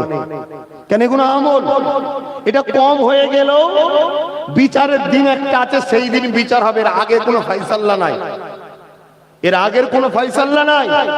কিন্তু দুনিয়ায় এদেরকে বেউজ্জতি করতে গেলে একটা জায়গায় আঘাত দিতে হবে, যে পাওয়ারে এরা যুগ যুগ ধরে জিতে আসছে, ওটা হলো মুহাম্মদ রাসূলের আদব ও মুহাম্মদ রাসূলের প্রেম। জোরে বলুন সুবহানাল্লাহ। এটা হলো ঈমান। তাই এরা ঘুরিয়ে ফিরিয়ে সমাজে সুদের জ্বালায় মানুষগুলো জাহান্নামের আগুনের কাঠ তৈরি হচ্ছে, এর বিরুদ্ধে বলবে না। সমাজে পণের জ্বালায় গরিব মেয়েদের বিবাহ হচ্ছে না, এর বিরুদ্ধে বলবে না। সমাজে কিছু রাজনীতির দলের স্লোগান, যে স্লোগানের মধ্যে সেরেকি গন্ধ আছে, তার বিরুদ্ধে এরা বলবে না। এরা শুধু এসে বলবে কি, রাসূল 40 বছর আগে নবী ছিল না, 40 বছরে নবুয়ত পেয়েছে, তারপরে তিনি নবী হয়েছে। এ কথা আপনারা মেনে নেবেন? যদি মানেন আব্বাস সিদ্দিকীর লস আছে, কার লস হবে? আপনাদের কুকুরের মতো মরবেন, কুকুর বিড়াল অপরাধ পশুর মতো মরবেন। তবে ওদের নাম বললেও ওরাও লজ্জা পায়। যদি বলেন কেন, হযরতে বড় পীর সাহেব হুজুর বলছেন, প্রতিদিন শুকর যখন সকালে চোখ খোলে, শুকর তখন প্রথমে আল্লাহকে কি বলে? আল্লাহ বেনামাজির মুখ যেন আমি দেখতে না হয়। শুনছেন বেনামাজি কত খারাপ? নামাজ পড়বে, তোমাদের ঘরে শুকরও কত খারাপ ভাবে নামাজ পড়বে। খারাপ নিয়ে উনি বোঝার চেষ্টা করো। প্রতিদিন শুকর যখন চোখ খোলে, প্রথমে আল্লাহকে বলে, আল্লাহ আমি তো চোখ খুলবো, প্রথম যাকে দেখবো সে যেন বেনামাজি না হয়। আর আমাদের ছেলেরা নামাজ ছেড়ে দিয়ে ঘুরছে। এই যে নামাজ ছেড়ে দিয়ে ঘোরে, এদের মধ্যে ভয় নেই কেন? ঈমান এদের নষ্ট হয়ে যাচ্ছে। তাই ঈমানই তো মানুষকে আলো দেখায়, ঈমানই তো মানুষকে সত্যের পথে আনে, ঈমানই তো মসজিদের দিকে টানবে। আর নাই মসজিদ ভেঙে যাচ্ছে, আমাদের ছেলেদের হুঁশ নেই কেন? ঈমান নেই। ঈমান যদিও আছে, সে একেবারে ফোন করার মতো নাই, চার্জ শেষ। ফোন লাগাতে গেলে কেটে যাচ্ছে, দেখেন না চার্জ শেষের দিকে কি হয়? ফোন লাগাতে গেলে কি হয়? কেটে যায়। হয় ফোন টাওয়ার টাওয়ার সব আছে, ফোন অনও আছে, লাগাতে যাচ্ছে, লাগছে না, কেটে যাচ্ছে। কেন? একেবারে যাওয়ার টাইম হয়ে গেছে। এখনো শোনো, ফিরে আসো, পরিবর্তন হও, রাসূলকে জান ও মাল সর্বদিক দিয়ে বেশি ভালোবাসো ও আদব করো। জোরে বলুন সুবহানাল্লাহ। আল্লাহ নবী, নূর নবী, দয়ার নবীকে চিনতে হবে, কেননা কোরআন বুঝতে গেলে নবী বুঝতে লাগবে, কোরআন চিনতে গেলে নবী চিনতে লাগবে, কোরআন জানতে গেলে নবী জানতে লাগবে। কেননা আম্মা জান হযরত আয়েশা সিদ্দিকা রাদিয়াল্লাহু তাআলা আনহা বলে দিয়েছেন, কানা খুলুকুল্লাহুল কোরআন, আমার নবী পাকের চরিত্র মুবারকটাই হলো কোরআন। এ যুবকেরা, তরুণীরা, বাপেরা, কোরআন প্র্যাকটিক্যাল হলো মুহাম্মদ রাসূল। কোরআনকে তুমি জিজ্ঞাসা করো, কোরআন আমি কিভাবে নামাজ পড়বো, কোরআন আমি কিভাবে রুকু দেব, কোরআন আমি সিজদাটা কাকে বলে, কোরআন তোমাকে দেখিয়ে দেবে না ওই সিজদা কেমন ভাবে বলে। ওটা দেখাবার জন্য আল্লাহ দোস্তকে পাঠিয়েছে, কদ জাকুম মিনাল্লাহি নূর, নূরকে পাঠিয়েছে। এই নূরটাকে তুমি কি বলছো, ওটা দলিল নয়। আব্বাস সিদ্দিকী কি বলছো, ওটা দলিল নয়। চলো নবী সাহাবীকে জিজ্ঞাসা করি, হযরত আব্দুল্লাহ ইবনে আব্বাস রাদিয়াল্লাহু তাআলা আনকে জিজ্ঞাসা করি। তিনি তিনার তাফসীরের মধ্যে লিখতে লেগেছে, এই নূর ইয়ানি মুহাম্মাদুর রাসূল। যেমন অন্ধকারে চলা যায় না, অন্ধকারে দেখা যায় না, অন্ধকারে বোঝা যায় না, অন্ধকারে পড়া যায় না, অন্ধকারে জানা যায় না, এই কোরআন মুহাম্মদ ছাড়া জানা যাবে না, কোরআন এই নূর ছাড়া পড়া যাবে না, কোরআন এই নূর ছাড়া দেখা যাবে না, কোরআন এই নূর ছাড়া মানা যাবে না, কোরআন এই নূর ছাড়া চলা যাবে না। এই কোরআন যদি কেউ নিজের মতো পড়তে চাও, নিজের মতো ব্যাখ্যা করতে চাও, কাফের হয়ে জাহান্নামী হতে হবে। রাসূল যেভাবে করেছে ওইভাবে তোমাকে করতে হবে। তাই তো কোরআন নিজেই স্বীকার করে নিয়েছে, এই আমার বিশ্বে মানুষ রেখে দাও, আমি আল্লাহর কথা কালামুল্লাহ। আল্লাহ জানি জানিয়ে দিলেন, লাকাদ কানা লাকুম ফি রাসূলিল্লাহি উসওয়াতুন হাসানা। এই দুনিয়ার মানুষেরা আমার নবীকে তোমাদের জন্য মডেল করেছি। উসওয়াতুন মানে হলো মডেল, সবথেকে উত্তম মডেল হলো মুহাম্মদ রাসূল। এই তোমরা নামাজ পড়বে, আমার নবীকে দেখো, রোজা রাখবে, আমার নবীকে দেখো, হজ করবে, আমার নবীকে দেখো, সংসার করবে, আমার নবীকে দেখো, দ্বীনের প্রচার করবে, আমার নবীকে দেখো, রাষ্ট্র চালাবে, আমার নবীকে দেখো, রাজনীতি করবে, আমার নবীকে দেখো, লিডার হবে, আমার নবীকে দেখো, প্রধান হবে, আমার নবীকে দেখো, সিএম হবে, আমার নবীকে দেখো, এমন করে পিএম হবে, আমার নবীকে দেখো। এ যুবক, যাই করো না কেন, তুমি যদি জান্নাতকে বিশ্বাস করো, তাড়াতাড়ি বাঁচতে চাও, দুনিয়ার কে কাকে মানছে দেখা দরকার নাই, তোমাকে মুহাম্মদ নবীকে মানতে হবে। তোমার চলনে নবী নবী, তোমার নিঃশ্বাসে নবী নবী, তোমার দেখাতে নবী নবী, তোমার খাওয়াতে নবী নবী, তোমার শোয়াতে নবী নবী, তোমার সংসারে নবী নবী, তোমার অর্থনীতিতে নবী নবী, তোমার রাষ্ট্রীয় নীতিতে নবী নবী, তোমার এডুকেশন নীতিতে নবী নবী, তোমার পারিবারিক জীবনে নবী নবী। যাই করো, নবী ছেড়ে কোনোদিন তুমি নাজাত পাবে না। তাই তারা নবীর বিরোধী করে, নবী সম্বন্ধে আমাদেরকে ভুল মেসেজ দিচ্ছে। তারা নবী পাককে আমাদের মতো মানুষ বানাতে চাইছে। যখন আমাদের মতো হবে, সম্মান তখন কমে যাবে। আজ এতগুলো মানুষ বসে আছে, আমাকে চেয়ারে বসতে দিয়েছে কেন? হ্যাঁ, মানুষই ঠিকই কথা, কিন্তু আমার পীরের খুন আছে। যখন আমাদের মতো করে দেবে, তখন আর চেয়ার পাওয়া যাবে না। এই নবী পাককে তারা প্রথমে আমাদের মতো মানুষ বানাতে চায়, তারপরে আমাদেরকে নবী থেকে সরাতে চায়। এই সর্বপ্রথম যার থেকে দিল নেবে, তাকে চিনতে হবে। তাই নবী চিনা ছাড়া কোরআন চিনা সম্ভব হবে না।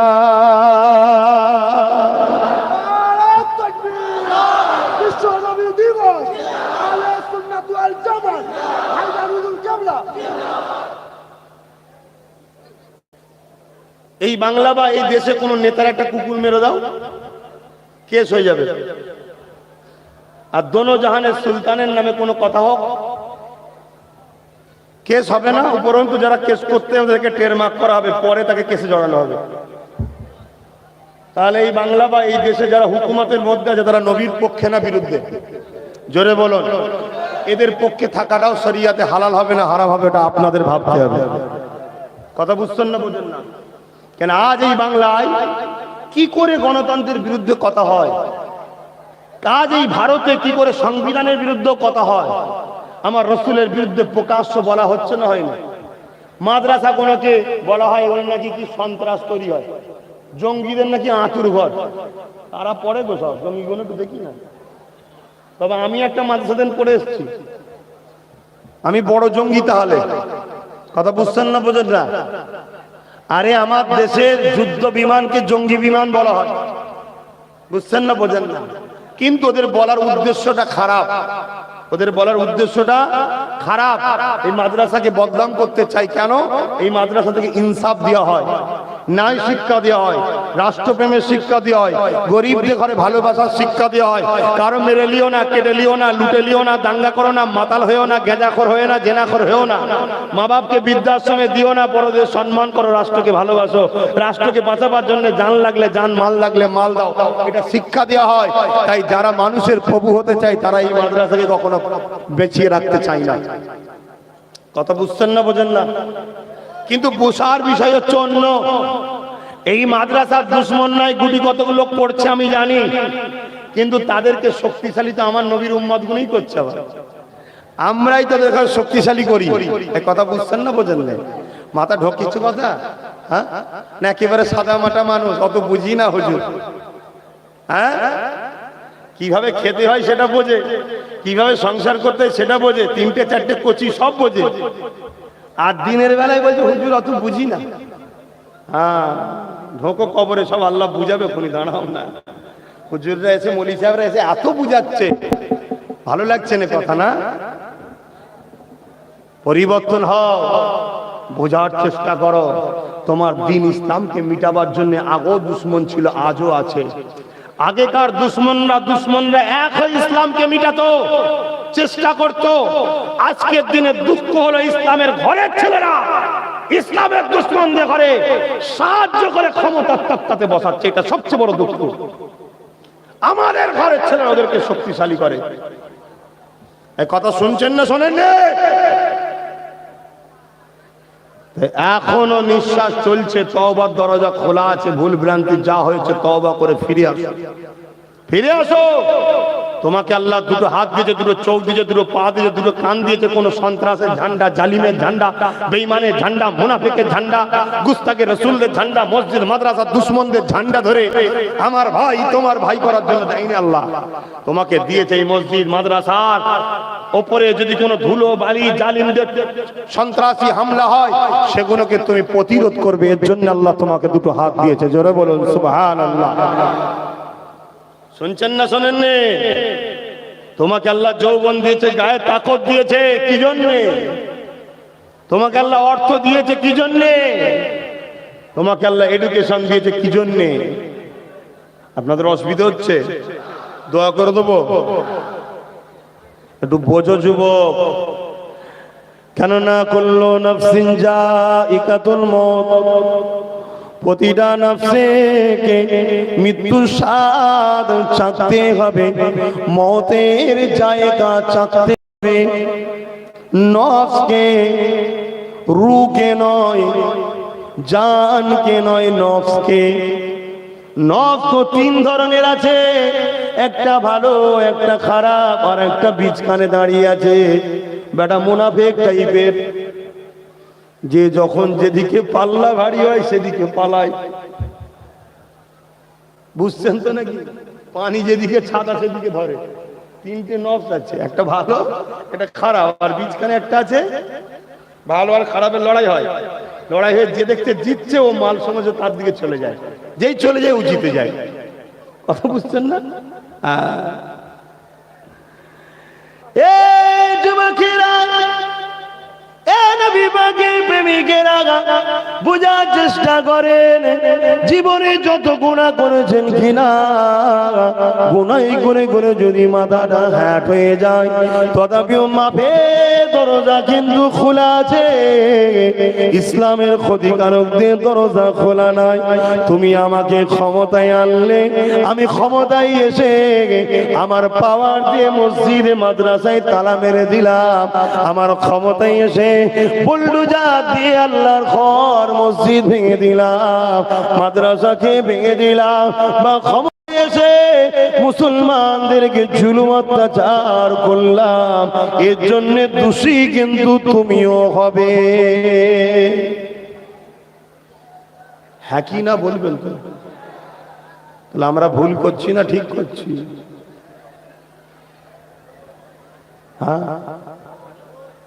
বলবেন হুজুর তাহলে কি করব? ডান দিকে যাব ওদিকেও তো বদমাইশ, বাঁদিকে যাব ওদিকেও বদমাইশ, সামনে যাব ওদিকেও বদমাইশ, পিছনে যাব ওদিকেও বদমাইশ, যাব কোন দিকে? ঠিকই কথা, জান বাঁচাবার জন্য হারাম খাওয়াটাও জায়েজ। এখানে অনেক উলামা আছে বলবেন জান বাঁচাবার জন্য হারাম বস্তু খাওয়া জায়েজ না, হারাম। জান বাঁচাবার জন্য যায়। এতদিন হালাল খাদ্য ছিল না, তাই একটা যে কোনো খাবার খেয়েছো, হারাম তো খেয়ে ফেলেছো। আল্লাহ করে হালাল খাবার যখন এসে গেছে আর হারামের দিকে নয়। এই ওয়াজ বুঝছো তো নাকি? ধরতে পেরেছো কি বলছি? তোমরা ধরতে পারবে না। দূর থেকে ঠিক বদমাইশ গুলো বলে ওই ওই ওই ওই ওই করে নস্কর দিচ্ছে, ওই করে নস্কর দিচ্ছে।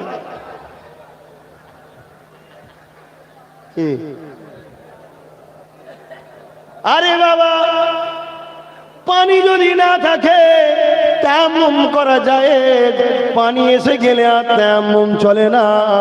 এতদিন ছিল না, চালিয়েছো, এদিক ওদিক সেদিক সব দিককে তালাক দাও, এবারে চলে আসো আব্দুল্লাহ ইবনে উমর মিশকাত শরীফের হাদিসের আমল করো।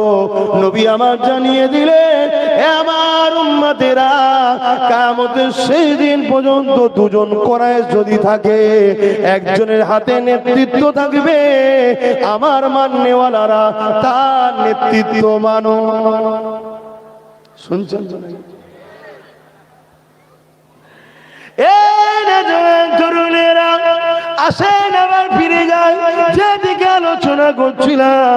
আমার নবী পাককে চেনেন, নবী পাককে ভালোবাসেন, নবী পাককে কত সম্মান আল্লাহ পাক দিয়েছে। এই নবী পাককে আল্লাহ পাক মাথার তালু থেকে নিয়ে পায়ের তালু পর্যন্ত পুরোটা নূর নূর নূর নূর নূর নূরওয়ালা মানুষ বানিয়েছে। অবশ্যই নবী মানুষ, এতে কোনো সন্দেহ নাই। নবী যদি মানুষ না হতো তাহলে আশরাফুল মাখলুকাত হতো না, মানুষ কখন আশরাফুল মাখলুকাত হতো না। কিন্তু নবী পাক হলেন নূরওয়ালা মানুষ। এখন কারো মাথায় যদি যায় এই দুনিয়ার জমিনে স্বামী স্ত্রী মিলনের পরেতে বাপের শরীরের রস থেকে তো মানুষ তৈরি হয়, আমি তেনাকে বলবো আল্লাহ পাকের কুদরত। ঈসা রুহুল্লাহর কোনো আব্বা নাই, তাহলে ঈসা রুহুল্লাহ কোন রস থেকে তৈরি হয়েছে? নাউজুবিল্লাহ মিন জালিক। আল্লাহ পাক যদি মা রয়েছে, বাপ ছাড়া ঈসা রুহুল্লাহকে কুদরতি ক্ষমতায় তৈরি করতে পারে। ঈসা নবীর নবী মুহাম্মদ রাসূল, তিনার বাপ মা থাকবে, কিন্তু আল্লাহ কুদরতি ক্ষমতায় সে নূরে মুহাম্মাদিকে পেশিনায় পেশিনায় পেশিনায় মাধ্যম দিয়ে বাপ আদম থেকে নিয়ে, ইব্রাহিম খলিল থেকে নিয়ে, ইসমাইল জবিউল্লাহ থেকে নিয়ে, আব্দুল্লাহ থেকে নিয়ে আমিনার রেহেমে পাঠিয়ে নাপাকি ছাড়া কুদরতি ক্ষমতা দে আল্লাহ তার হাবিবকে পাঠিয়েছে। দুনিয়ায় যখন কোন মায়ের সন্তান হয়, ওই মা কিন্তু নাপাকি হয়ে যায়, কিন্তু আমার রাসূলুল্লাহর আম্মা নাপাকি হয়নি, আমার নবী পাকের আম্মার কোন রক্ত বাইর হয়নি। এ থেকে বোঝা যায় দুনিয়ার অন্য নারীর মতো আমার নবী আসেনি। কেমন এসেছে? আম্মা আমিনা বলে, আমার একটু চোখটা বন্ধ হয়ে গিয়েছিল, আমি ঘুমিয়ে পড়েছিলাম, হঠাৎ করে আমার শরীরে একটা ঝাঁকুনি হলো, লড়ে উঠলো, আমি চোখটা খুলে দেখি আমার ঘরটা আলোয় আলোকিত হয়ে আছে। এই আলো কোথা থেকে? আমার ডান দিকে শোয়ানো রয়েছে, যিনি আসার ছিল চলে এসেছে, অর্থাৎ আমার নবীর নূর থেকে।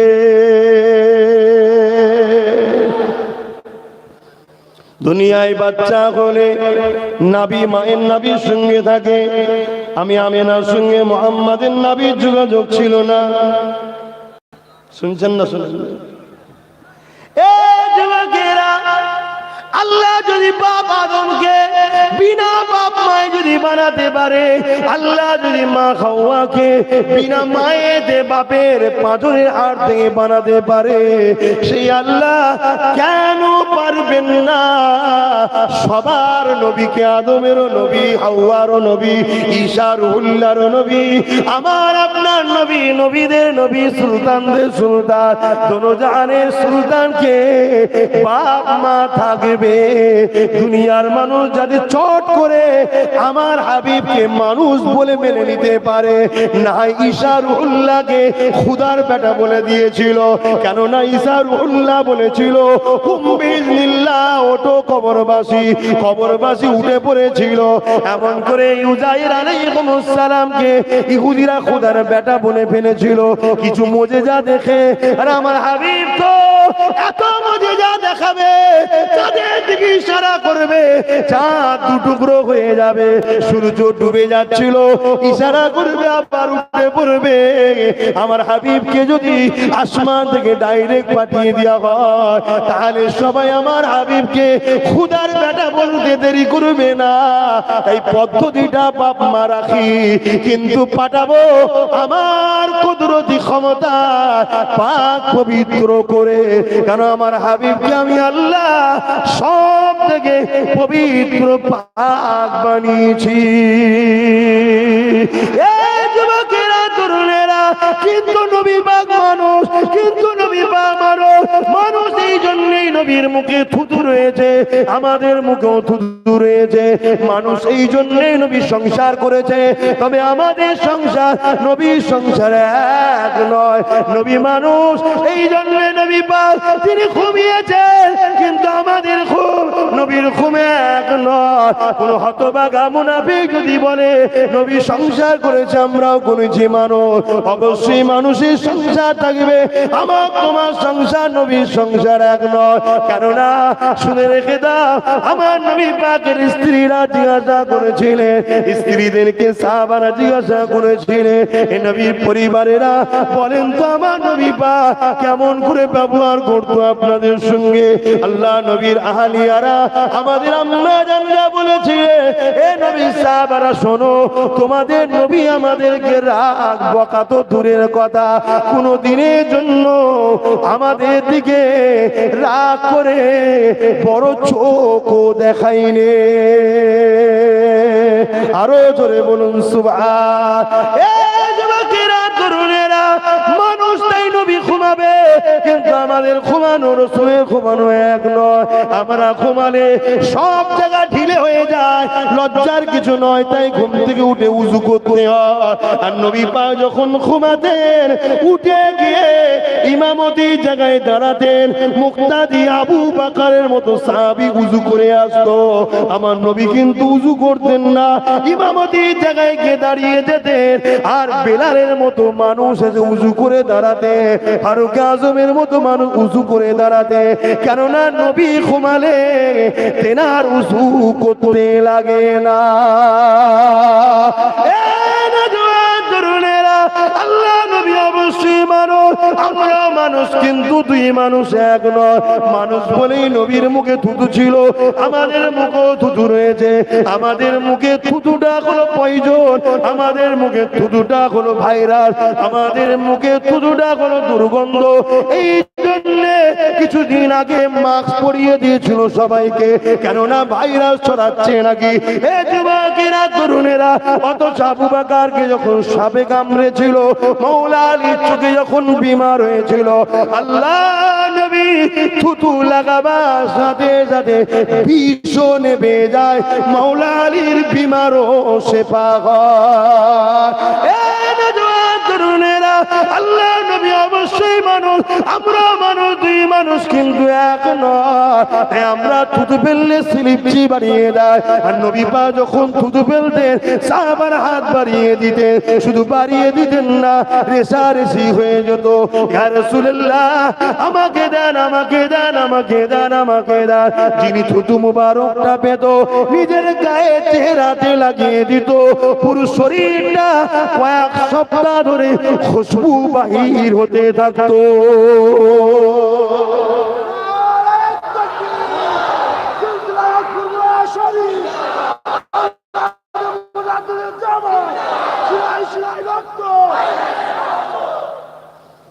শুনছেন সবাই? শুনছেন তো নাকি?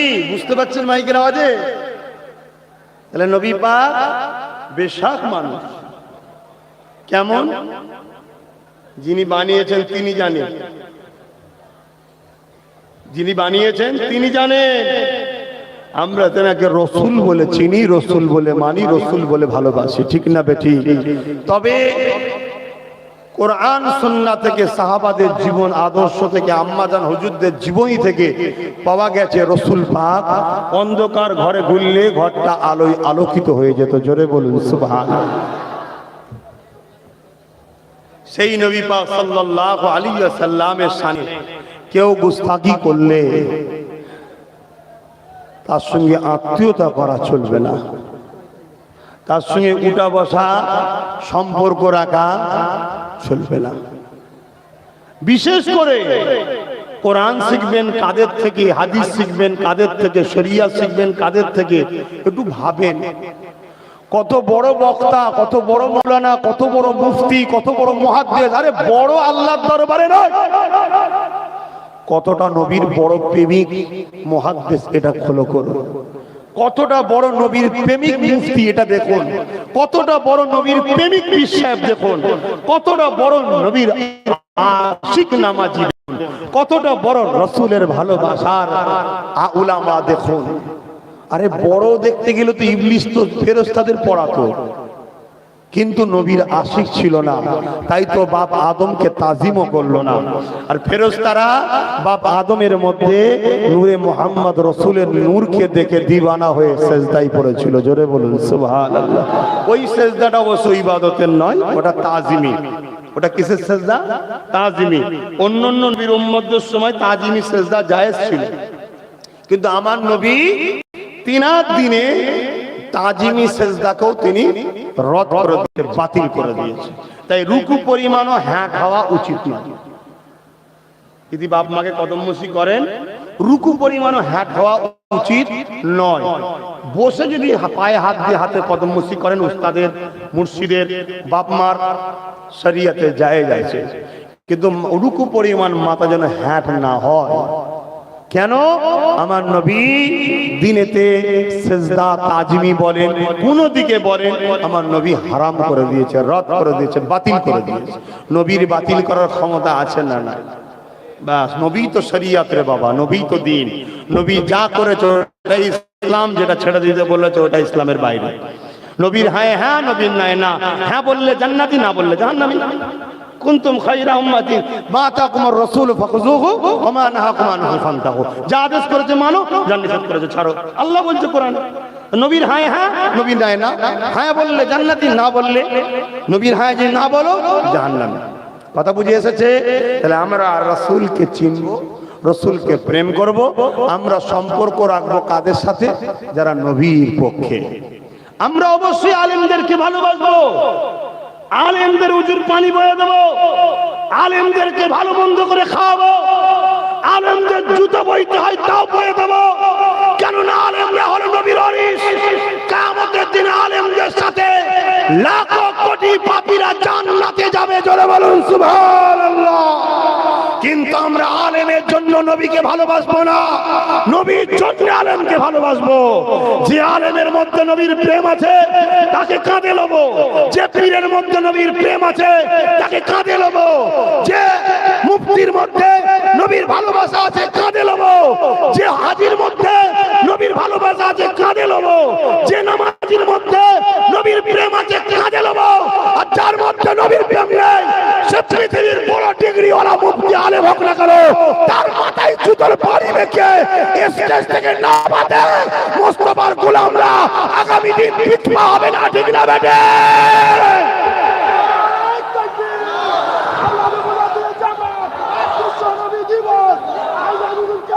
আমরা কোরআন পেয়েছি নবীর দ্বারা। আপনার মসজিদে মাদ্রাসায় আছে না কোরআন?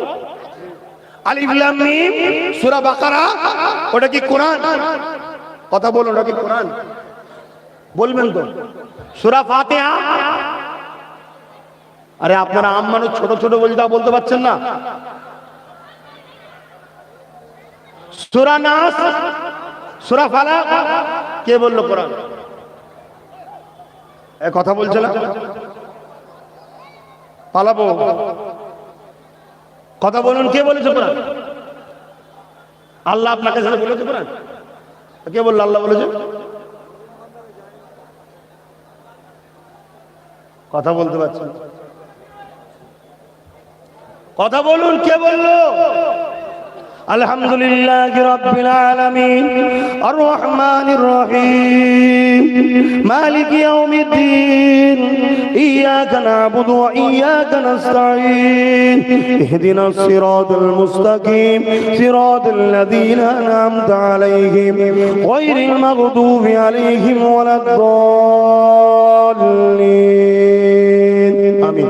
এটা কে বললো? এটা কি পড়লাম আমি? হাদিস পড়লাম না কোরআন পড়লাম? কে বলেছে এটা কোরআন?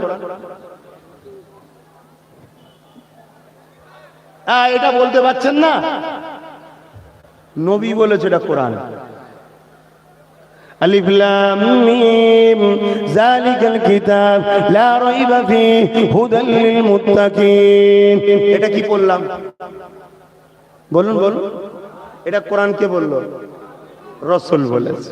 আর রহমান আল্লামাল কুরআন খলাকাল ইনসান আল্লামাহুল বায়ান। এটা কি বললাম? কে বললো কোরআন? রাসূল বলেছে। তো নবী বলেছে এটা কোরআন, আমরা বলছি জি হুজুর কোরআন। নবী বলেছে এটা নামাজ, আমরা বলেছি জি হুজুর নামাজ। নবী বলেছে ফেরেশতা আছে, দেখেছেন? আমরা বলছি আছে। নবী বলেছে জান্নাত আছে, দেখেছেন? আমরা বলছি আছে। নবী বলেছে কিয়ামত আছে, দেখেছেন কিয়ামত হয়েছে নাকি? আমরা বলছি আছে। নবী বলছে আল্লাহ আছে, দেখেছেন তো? আমরা বলছি জি হুজুর আছে।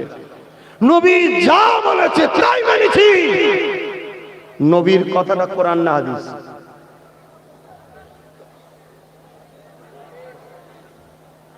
আর বেশি দেবো না, মাথা খারাপ হয়ে যাবে। আম মানুষ তো, আম মানুষ, মাথা খারাপ হয়ে যাবে। আমি আর কথা বাড়াচ্ছি না। আর কেউ আছে ওয়াজ করার? নেই কেউ? ইয়া নবী সালাম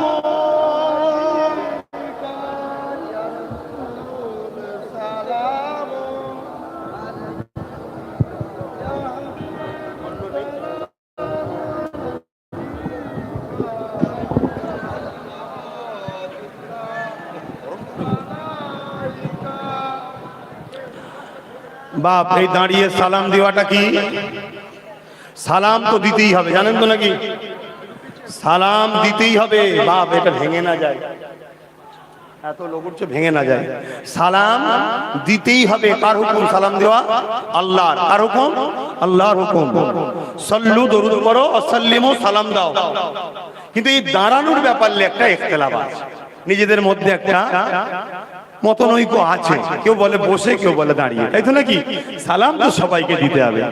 এই দাঁড়ানোটা একটা মতনৈক্য আছে, আমি স্বীকার করছি। কিন্তু আহলে সুন্নাত ওয়াল জামাত দাঁড়ায় কেন? ওয়াসাল্লিমু, এবং সালাম দাও। সালামের পরে আল্লাহ আরেকটা কথা বলছে, তাসলিমা। সবথেকে উত্তম, ভালো, সম্মান, আদবের সাথে সালাম দাও। তাই আমরা দাঁড়িয়ে দিই। এবং মিশকাত শরীফ বাবুল আদব কিতাবুল কিয়াম, সেখানেও সালাম যে যেভাবেই দিয়েছে দাঁড়াবার কথা আছে, তাই আমরা দাঁড়িয়ে দিই। কিন্তু কেউ যদি বসে দেয়, সে কি কাফের? সে কি বেঈমান? সে কি ইসলাম থেকে বেরিয়ে গেল? আমরা কখনো বলেছি, শুনেছেন? তাহলে এই দাঁড়ানো বসাটা ফ্যাক্ট নয়। ফ্যাক্ট হচ্ছে আমার রাসূলের অস্তিত্বকে এরা মিটিয়ে দিতে চাইছে। নবীর যে গুরুত্ব, নবীর যে জাত, সেই মাকামটাকে মিটিয়ে দিতে চাইছে একদল মুনাফিক। তারা কাদের টাকাই করছে? যারা এই মানুষের প্রভু হতে চায় তাদের টাকাতে করছে। কেন? আমাদের মধ্যে যদি ঈমান থাকে, তারা আমাদেরকে লুটতে পারবে না। তাই ঈমানটা বার করতে চাইছে। যখন নবীর জাত নিয়ে, অস্তিত্ব নিয়ে আমাদের মধ্যে সন্দেহ ঢুকে যাবে, আমাদের ঈমান বরবাদ হয়ে যাবে। এটা হচ্ছে পলিসি। কথা বুঝছেন? তাই আপনাদেরকে বলবো, রাসূলকে ভালোবাসেন। উলামাদের মুখ থেকে যখন নবী নবী শুনবেন, সেখানে গিয়ে বসবেন। উলামাদের মুখ থেকে যখন দেখবেন নবী নবী নেই, সেখান থেকে দূরে সরেন। আপনাদের জন্য সব থেকে চিনার রাস্তা এটা। নামাজ দিয়ে মুমিন মুসলমান চেনা যায় না, রোজা দিয়ে আর মুমিন মুনাফিক চেনা যায় না, হজ দিয়ে মুমিন মুনাফিক চেনা যায় না, দাড়ি টুপি দিয়ে কে মুমিন কে মুনাফিক চেনা যায় না। মুনাফিক আর মুমিন চিনতে গেলে নবীর আদব আর নবীর প্রেমকে সামনে আনতে হয়। আল্লাহকে তো অমুসলিমরাও মানে, ইহুদি খ্রিস্টানরাও মানে। আল্লাহর তারিফ প্রশংসা করিয়ে মুমিন আর মুনাফিক চেনা যায় না। মুনাফিক চিনতে গেলে মুহাম্মদ রাসূলের আদব আর প্রেমকে সামনে আনলেই দেখবেন যার গায়ে ফুসকুড়ি উঠছে, জানবেন শয়তান মুনাফিক। আর যার দিলটা খুশি হয়ে যাচ্ছে, জানবেন মুমিন। কথা কিছু বুঝতে পারলেন বাপ? না আবার ভুল বুঝে যাচ্ছেন যে নামাজে মুমিন মুনাফিক চেনা যায় না? নামাজ তো রাইসুল মুনাফিক আব্দুল্লাহ ইবনে উবাইও পড়েছিল, চেনা গেছিল। বোঝার চেষ্টা করেন। আমি খুব ব্যস্ত আছি, আজকে সময় দিতে পারছি না। কেন যে এইভাবে জলসাগুলো হয়ে গেছে আল্লাহই জানে। ইয়া নবী সালাম, ইয়া রাসূল সালাম, ইয়া হাবিব সালাম, সালাওয়াতুল্লাহ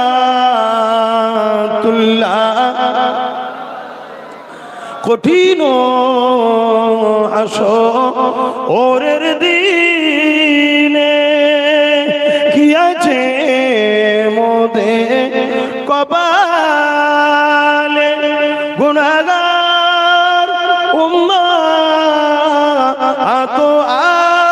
আপনার লইবেন সঙ্গে মাশরে নবী সালাম ইয়া রাসূল সালাম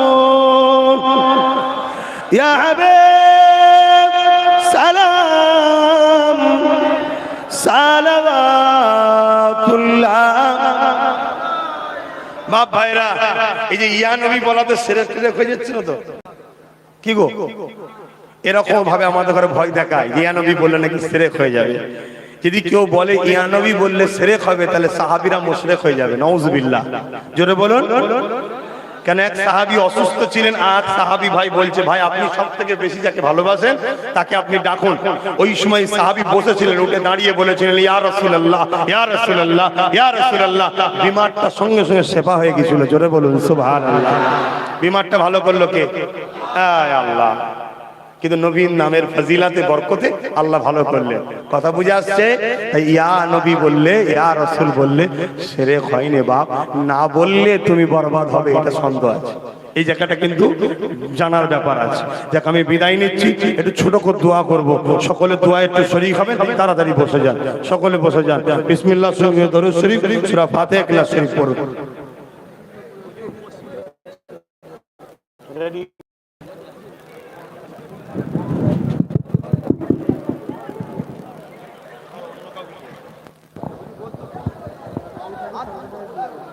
বাপ ভাইরা, বিদায় নিচ্ছি। ওই যে দেখছি, ওটা কার ঘর বলেন না গো? আল্লাহর ঘর, মসজিদ, বাইতুল্লাহ, আল্লাহর ঘর। আল্লাহ থাকে নাকি? হ্যাঁ, ওটা মাদ্রাসা? ও পুরোটাই? আচ্ছা, মাদ্রাসা কার ঘর? রাসূলুল্লাহর ঘর।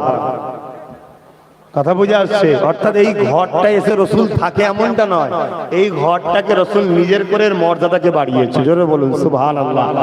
আল্লাহ ঠিক মসজিদটাকে নিজের করে মসজিদের সম্মান বাড়িয়ে দিয়েছে। জোরে বলুন সুবহানাল্লাহ। আমাকে কমিটি বলছে, মসজিদের উন্নতি কল্পের জন্য যার যা খুশি একটু শরীক হবেন। ছেলেরা যাচ্ছে, ছেলেদের হাতে দিয়ে দেবেন, আর বাকিরা তেলাওয়াত করবে।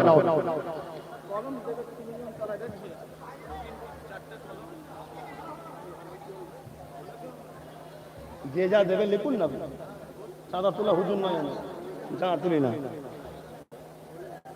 জলসা যখনই লি বলে দিবা, চাঁদা ফাঁদা তুলতে পারবো না। হ্যাঁ, আল্লাহর ঘরের জন্য বলে দিলাম, যার যা খুশি দাও।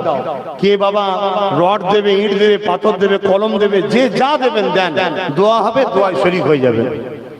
ছেলেরা গেছে, খাতা নিয়ে যাও না, নাম লেখো না।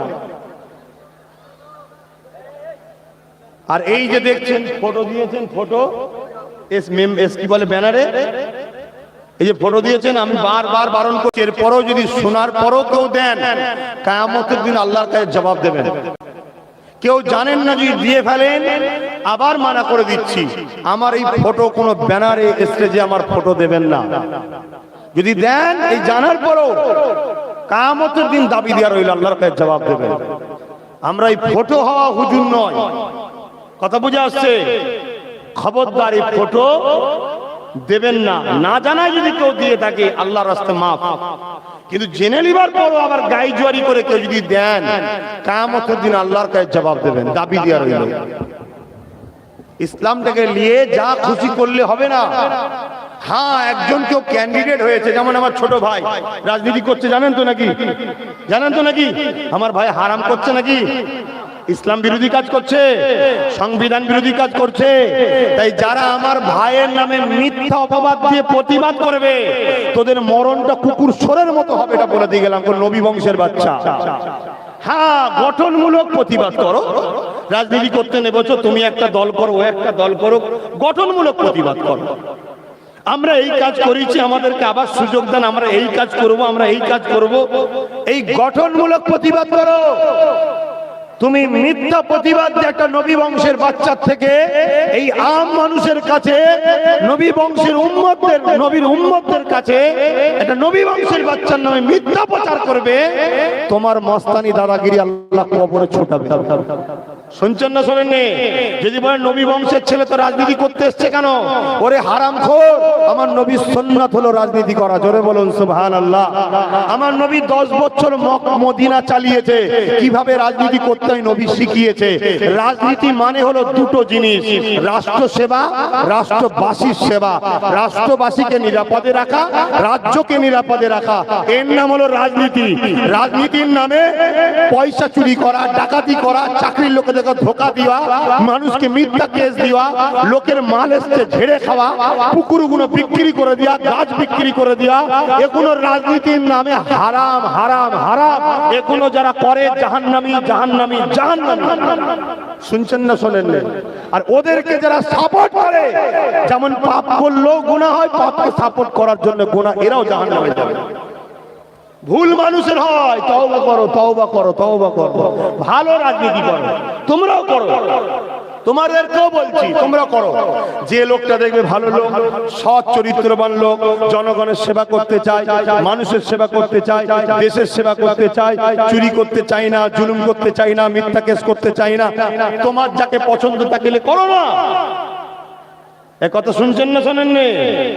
আমি আব্বাস সিদ্দিকী দেখেছি, পাওয়ারের জোরে একদল রাজনীতির নেতারা এনআরসির নামে মুসলিম, হিন্দু, আদিবাসী, দলিত সমস্ত গরিবদের ঘরে আসামের মধ্যে কষ্ট দিচ্ছে। আমার বাংলা তো এনআরসি করে মানুষকে মারতে চাইছে, তাই আমার ছোট ভাই নওশাদ সর্বপ্রথম এই বাংলার মানুষের জন্য সুপ্রিম কোর্টে গিয়ে কেস করেছে, যাতে বাংলায় এনআরসি করে কোনো গরিবকে না কষ্ট দেওয়া হয়। শুধু মুসলমান নয়, কেন আসামে বিপদে পড়ে আছে মুসলমানের থেকে বেশি অমুসলিম, সমস্ত গরিব মানুষের জন্য আমার ছোট ভাই সুপ্রিম কোর্টে গিয়ে কেস করেছে। আল্লাহ যেন আমার ভাইয়ের এই চেষ্টাকে কবুল করে, বলুন আল্লাহুম্মা আমিন। কেন মানুষকে ভালো নাম ইসলাম, শুধু মুসলমান নয়, মানুষ, মানুষকে ভালোবাসার নাম ইসলাম। কই তখন তো কেউ যায় না কেস করতে, গেছিল বিজেপির বিরুদ্ধে, যে বিজেপি যে কালো আইন তৈরি করেছে ওর বিরুদ্ধে গিয়ে কেউ কেস করেছে? আমার ছোট ভাই নওশাদ করেছে। কথা বুঝছেন না, বোঝেন না? শোনো, আমি তখন দেখলাম, তখনও কিন্তু রাজনীতি করতে না পেরে একজন নাগরিক হিসেবে কেস করেছিল। আমি তখন দেখলাম, আরে একটা পাওয়ার দরকার, পাওয়ার না হলে পাওয়ারকে কাটা যায় না, লোহা না হলে লোহা কাটা যায় না, মুফতির ফতোয়া না হলে মুফতির ফতোয়াকে কাটা যায় না, হুজুর না হলে হুজুরকে কাটা যায় না, তাই নেতা না হলে নেতাকে জব্দ করা যায় না। তাই আমার ভাইকে বললাম, আমি জলসা মাহফিল মসজিদ মাদ্রাসা করছি, তুই জানা ওইদিকে, ওটাও তো সেবার কাজ, ওটাও তো সওয়াবের কাজ, দেশকে বাঁচানো অনেক মহান কাজ, দেশবাসী বিপদে পড়েছে, তুই না, ও কিছুতেই নামবে না। আমি ওকে বললাম, তোর জন্য আমি আছি, তোর পাশে যতদিন বাঁচবো তোর পাশে, তোর হয়ে লড়বো, তোর পাশে দাঁড়াবো, শুধু জনগণ নয়, তোর যা প্রয়োজন তাই আমি তোকে দেখবো ইনশাল্লাহ। কেন ও তো দেখছে আব্বাস সিদ্দিকী ডেইলি জলসা করছে, দুটো 40-40 80, আর আমার মাসে 80 নেই, ও তো মাসে 80,000 টাকা পাইনি। কথা বুঝছেন না, বোঝেন না? ও সহজে নামতে চাই, এই কথা বুঝছেন না, বোঝেন না? মাটির ভাঁড়ো যদি টাকা দেখালে গাল হা করে, কাঠের পুতুল, টাকা তো সবাই চেনো, হুজুর চিনলে শুধু কষ্ট হয় না। এই কথা বুঝছেন না, বোঝেন না? হ্যাঁ, যেমন আয় আছে তেমন খরচ আছে, জুম্মায় যাবে, রোববারে যাবে, সব যে দেখবে খরচও তেমন আছে। তো যাক, আমি ওকে অনেক বুঝিয়ে বুঝিয়ে না বললাম, যাক আলহামদুলিল্লাহ নেবেছে। আজকে সারা বাংলা নয়, বাংলার বাইরেও নওশাদের প্রশংসা, কি বলে, আলোচনা চলছে। অন্যান্য দলের অমুসলিম যারা নেতা আছে, সে যে কোনো রাজনৈতিক দলের হোক, অমুসলিম যারা নেতা আছে তারাও নওশাদের প্রশংসা করছে। শুধু একদল মুখপুরা মুসলিম নামে মুনাফেক গুলোকে দেখতে পারেন। শুনছেন না শোনেন নে? তো যাক, আল্লাহ ওদেরকে হিদায়েত করুক, হিদায়েত কপালে না থাকলে বিচার আল্লাহ করে দেবে, সেটা কথা নয়। কথা আমি যেটা বলতে চাইছি, তা আমার ভাইকে না বানানোটা কি অপরাধ হয়েছে নাকি? আমার ভাই কি ইসলাম বিরোধী কাজ করেছে, সংবিধান বিরোধী কাজ করেছে? তা তোমার যদি প্রতিবাদ করতে হয় গঠনমূলক করো, গঠনমূলক প্রতিবাদ করো, দেশ যেভাবে প্রতিবাদ করার ইজাজত দিয়েছে সত্য কথার প্রতিবাদ করো, মিথ্যা প্রতিবাদ করো না। কারণ জাহান্নামে গিয়ে জিভকে টেনে পেরেক দিয়ে কপালে মারা হবে। তুমি কি ভাবছো তোমার থেকে অনেক বড় ষাঁড় ছিল কিন্তু আবু জেহেল, ফেরাউন, নমরুদ, সাদ্দাত, হিটলার, বুশ, জানেন না সব ষাঁড় ঠান্ডা করে দিয়েছে আল্লাহ। শুনছেন তো নাকি? তো যাক, আমি আমার ভাইয়ের পাশে আছি, আমার ভাইকে দোয়া করি। আপনারা আমার ভাইকে যারা ছেলে মনে করেন, মা বোনেরা, বাপ ভাইয়েরা যারা ভাই মনে করেন, আমার ভাইয়ের জন্য নামাজে দোয়া করবেন। আল্লাহ যেন ওকে এই পশ্চিম বাংলার একদিন যেন রাজ ক্ষমতা ওর হাতে আল্লাহ তুলে দেয়। বলুন আল্লাহ আমিন। আরো জোরে বলুন আল্লাহুম্মা আমিন। খুশি মনে দোয়া করছেন তো? আল্লাহকে সাক্ষী রেখে হাত তুলে বলুন খুশি মনে করছেন তো? নারে তাকবীর। আমরা বাপ ভালোবাসি, ঠিক না বেটি? কাকে? সত্যকে। কাকে ভালোবাসি? সত্যকে। আমরা ভালোবাসি ইনসাফকে, আমরা ভালোবাসি গরিব দরদিকে, আমরা ভালোবাসি যারা অন্যায়ের প্রতিবাদ করে তাদেরকে। সে যেই হোক, যেই হোক, অন্য কোন দলেও যদি ভালো লিডার থাকে তাকেও আমরা ভালোবাসি, তার জন্য দোয়া করি আল্লাহ তাকেও কামিয়াবি দিক, ঠিক না বেটি? ভালোকে ভালো বলতে হবে বাপ। কিন্তু মিথ্যাভাবে কাউকে প্রচার করা আর করা, এই সাধারণ সরল মানুষের জন্য একজন কেউ মুখে দাঁড়াচ্ছে, এটা ঠিক হবে না, ঠিক না বেঠিক? তো যাক, আল্লাহ আমাদের সকলকে হেদায়েত করে বোঝার তৌফিক দান দিয়েছেন, মসজিদ মাদ্রাসা মসজিদে দিয়েছেন, আল্লাহ কবুল করেন। যাক, আমার কথাতে ভাষাতে ব্যবহারে কেউ বেজার হলেন? 1.5 মিনিট আমার ভাইয়ের জন্য একটু বললাম, বেজার হলেন? ওহো ওহো, তুমি তোমার রক্তের সম্পর্ক নেই, তোমার সাথে ইমানের সম্পর্ক নেই, তোমাদেরকে যারা লুটছে তাদের বিষয়ে তুমি এতক্ষণ ধরে দাঁড়িয়ে মিথ্যা মিথ্যা বলে বেড়াচ্ছ, সমস্যা নেই। আর আমার খুন, এক মায়ের পেটে এসেছি, আমার ভাই, তার হয়ে আমি 1.5 মিনিট বললে সমস্যা হচ্ছে না? গায়ের জোর দেখাবো, তোমায় আসতে দেবো না, আমি আসবো না, আমি আসবো না। কিন্তু আল্লাহকে বলবো, আল্লাহ ওই জায়গায় যেতে চাই, পূর্ব নীলাম্বারপুরে 2টো মস্তান হয়েছে নাকি বাধা দিচ্ছ, ওই 2জনকে তুলে নাও না আল্লাহ। যেদিন তুই চলে যাবি সেদিন আসবো। কথা বুঝতে পারেন না? আরে সোজা হিসাব রে বাবা, অত কথা ঘুরিয়ে বলা পছন্দ করিনি। কারো লিনি, কারো মাখিনি, কারো খাই না। গলা ফাটাই, চিল্লাই, তার পারিশ্রমিক দাও। মুখ দেখে দিচ্ছে নাকি টাকা? গলা ফাটাই, চিল্লাই, তার পারিশ্রমিক দাও। আর তোমাদের চিল্লে পারিশ্রমিক করে যে টাকা লি, ওই টাকা নিয়ে যে তোমাদেরই বাচ্চাদের ভবিষ্যৎ তৈরি করছি। 21 অগ্রাণকে দেখবে, 21 অগ্রাণ দাওয়াত পেয়েছো তো নাকি? 21 অগ্রাণ নলেজ সিটিতে মাতৃ সদনের উদ্বোধন বলেছিলাম না, প্রথম মাতৃ সদন করবো। ওই মাতৃ সদনের উদ্বোধন 21 অগ্রাণ সবাইকে দাওয়াত দিচ্ছি, গেলে খুশি হব। যাবে না আমার ভাইরা? আমার আব্বারা যাবেন না? আমার আব্বার ভাইরা যাবে, বাচ্চারা নয়। তোমরা এখন বড় হও। আর আমার মা বোনেরা নয়, মা বোনেরা এই জন্যে নয়, ওখানে যে বিল্ডিংটা উদ্বোধন করব, ওই বিল্ডিংটা তো পুরো রং, পাথর, সিমেন্ট, কি বলে, পুরো রেডি করা আছে। ওই দিনই উদ্বোধন হবে। ওই বিল্ডিং এ যদি মা বোনদেরকে আগে থেকে বসতে দিই, তাহলে একটা দেখতে অশুভ লাগবে, খারাপ লাগবে, ঠিক না বেঠিক? এবং ওই 21 অগ্রাণ আমি 2টো আবার ভিত্তি স্থাপন দেবো। একটা হলো সুপার স্পেশাল হসপিটাল, আর একটা হলো মডেল স্কুল। এইসব বাচ্চাদের পড়াবার জন্য, কথা বুঝছেন না? সেই মডেল স্কুলটা অনেক বড় করে করব।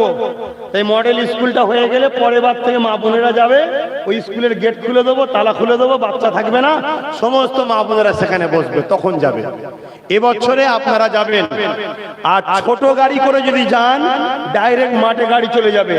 লরি আর বাস ছাড়া, লরি আর বাস ছাড়া 407 হোক, মহিন্দ্রা স্পিড হোক, টাটা সুমো হোক, বুলেরো হোক, স্করপিও যা হোক, সব গাড়ি মাঠে ঢুকে যাবে। এবারে রাস্তা করে দিচ্ছি, কথা বুঝে আসছে? পুরো মাঠে চলে যাবেন। কিন্তু প্রোগ্রামটা হবে 10টা থেকে 12টা সকাল। যেতে পারবেন? যেতে পারবেন? আমি যদি 9টা বাজতে 10 মিনিট বাকি চলে আসতে পারি, 1 ঘন্টা 10 মিনিট এখনো আছে, যেতে পারবেন না আপনারা? প্রেম থাকলে রে বাপ সারা রাত জেগে বসে থাকা যায় কি? আমরা যখন অসুস্থ ছিলাম, মা বাপ সারা রাত জেগে বসে থাকতো না কেন? বাচ্চা অসুস্থ, বাচ্চার প্রেমে জেগে আছে। আর প্রেম না থাকলে 10,000 টাকা মাইনে দিল, বাড়ির দরওয়ান ঘুমোই, মালিক ঘুমোচ্ছে, আমি একটু ঘুমিয়ে নিই। কি অতএব প্রেমিক যারা, তারা ফজরের নামাজ পড়বেন, বিসমিল্লাহ বলে গাড়ি ছাড়বেন, যে পৌঁছে যাবেন। আর এখন তো অ্যান্ড্রয়েড মোবাইল, গুগলে সার্চ করবেন, নলেজ সিটি রাস্তা দেখিয়ে দেবে, একেবারে যে হাজির হয়ে যাবে। বলুন ইনশাআল্লাহ। যাবেন যখন 2 লিটারের পানির বোতল, নামাজের মুসাল্লা, দুপুরের খাবার, 12টার পরে নামাজ হবে, নামাজের পরে যে যার খাবার খাবেন, ঘরে চলে আসবেন। অসুবিধা আছে? খাবার পয়সা নেই বলবো না, তোমরা যে লোক যাবে ওই লোকের পিছনে আমি যে টাকা খরচ করি, কম করে 2-2.5 কোটি টাকা শুধু খাবার পিছনে যাবে। ওই 2-2.5 কোটি টাকায় তোমাদের না খাইয়ে তোমাদেরই বাচ্চাদের পড়াশোনার জন্য বিল্ডিং এ দান করে দেবো। অসুবিধা আছে? খাবার আল্লাহ ভিখারি করেনি। আল্লাহ শুকর, সারা বছর যাই আমার বাড়িতে যারা যায় জুম্মায় রোববারে, আল্লাহ দুটো ডাল ভাত করায় না? হ্যাঁ, কিন্তু একদিনে অত লক্ষ লোকের ম্যানেজমেন্ট করার অসুবিধা। তাই আপনাদেরকে বলবো, নিজেদের খাবারটা নিজেরা নিয়ে যাবেন।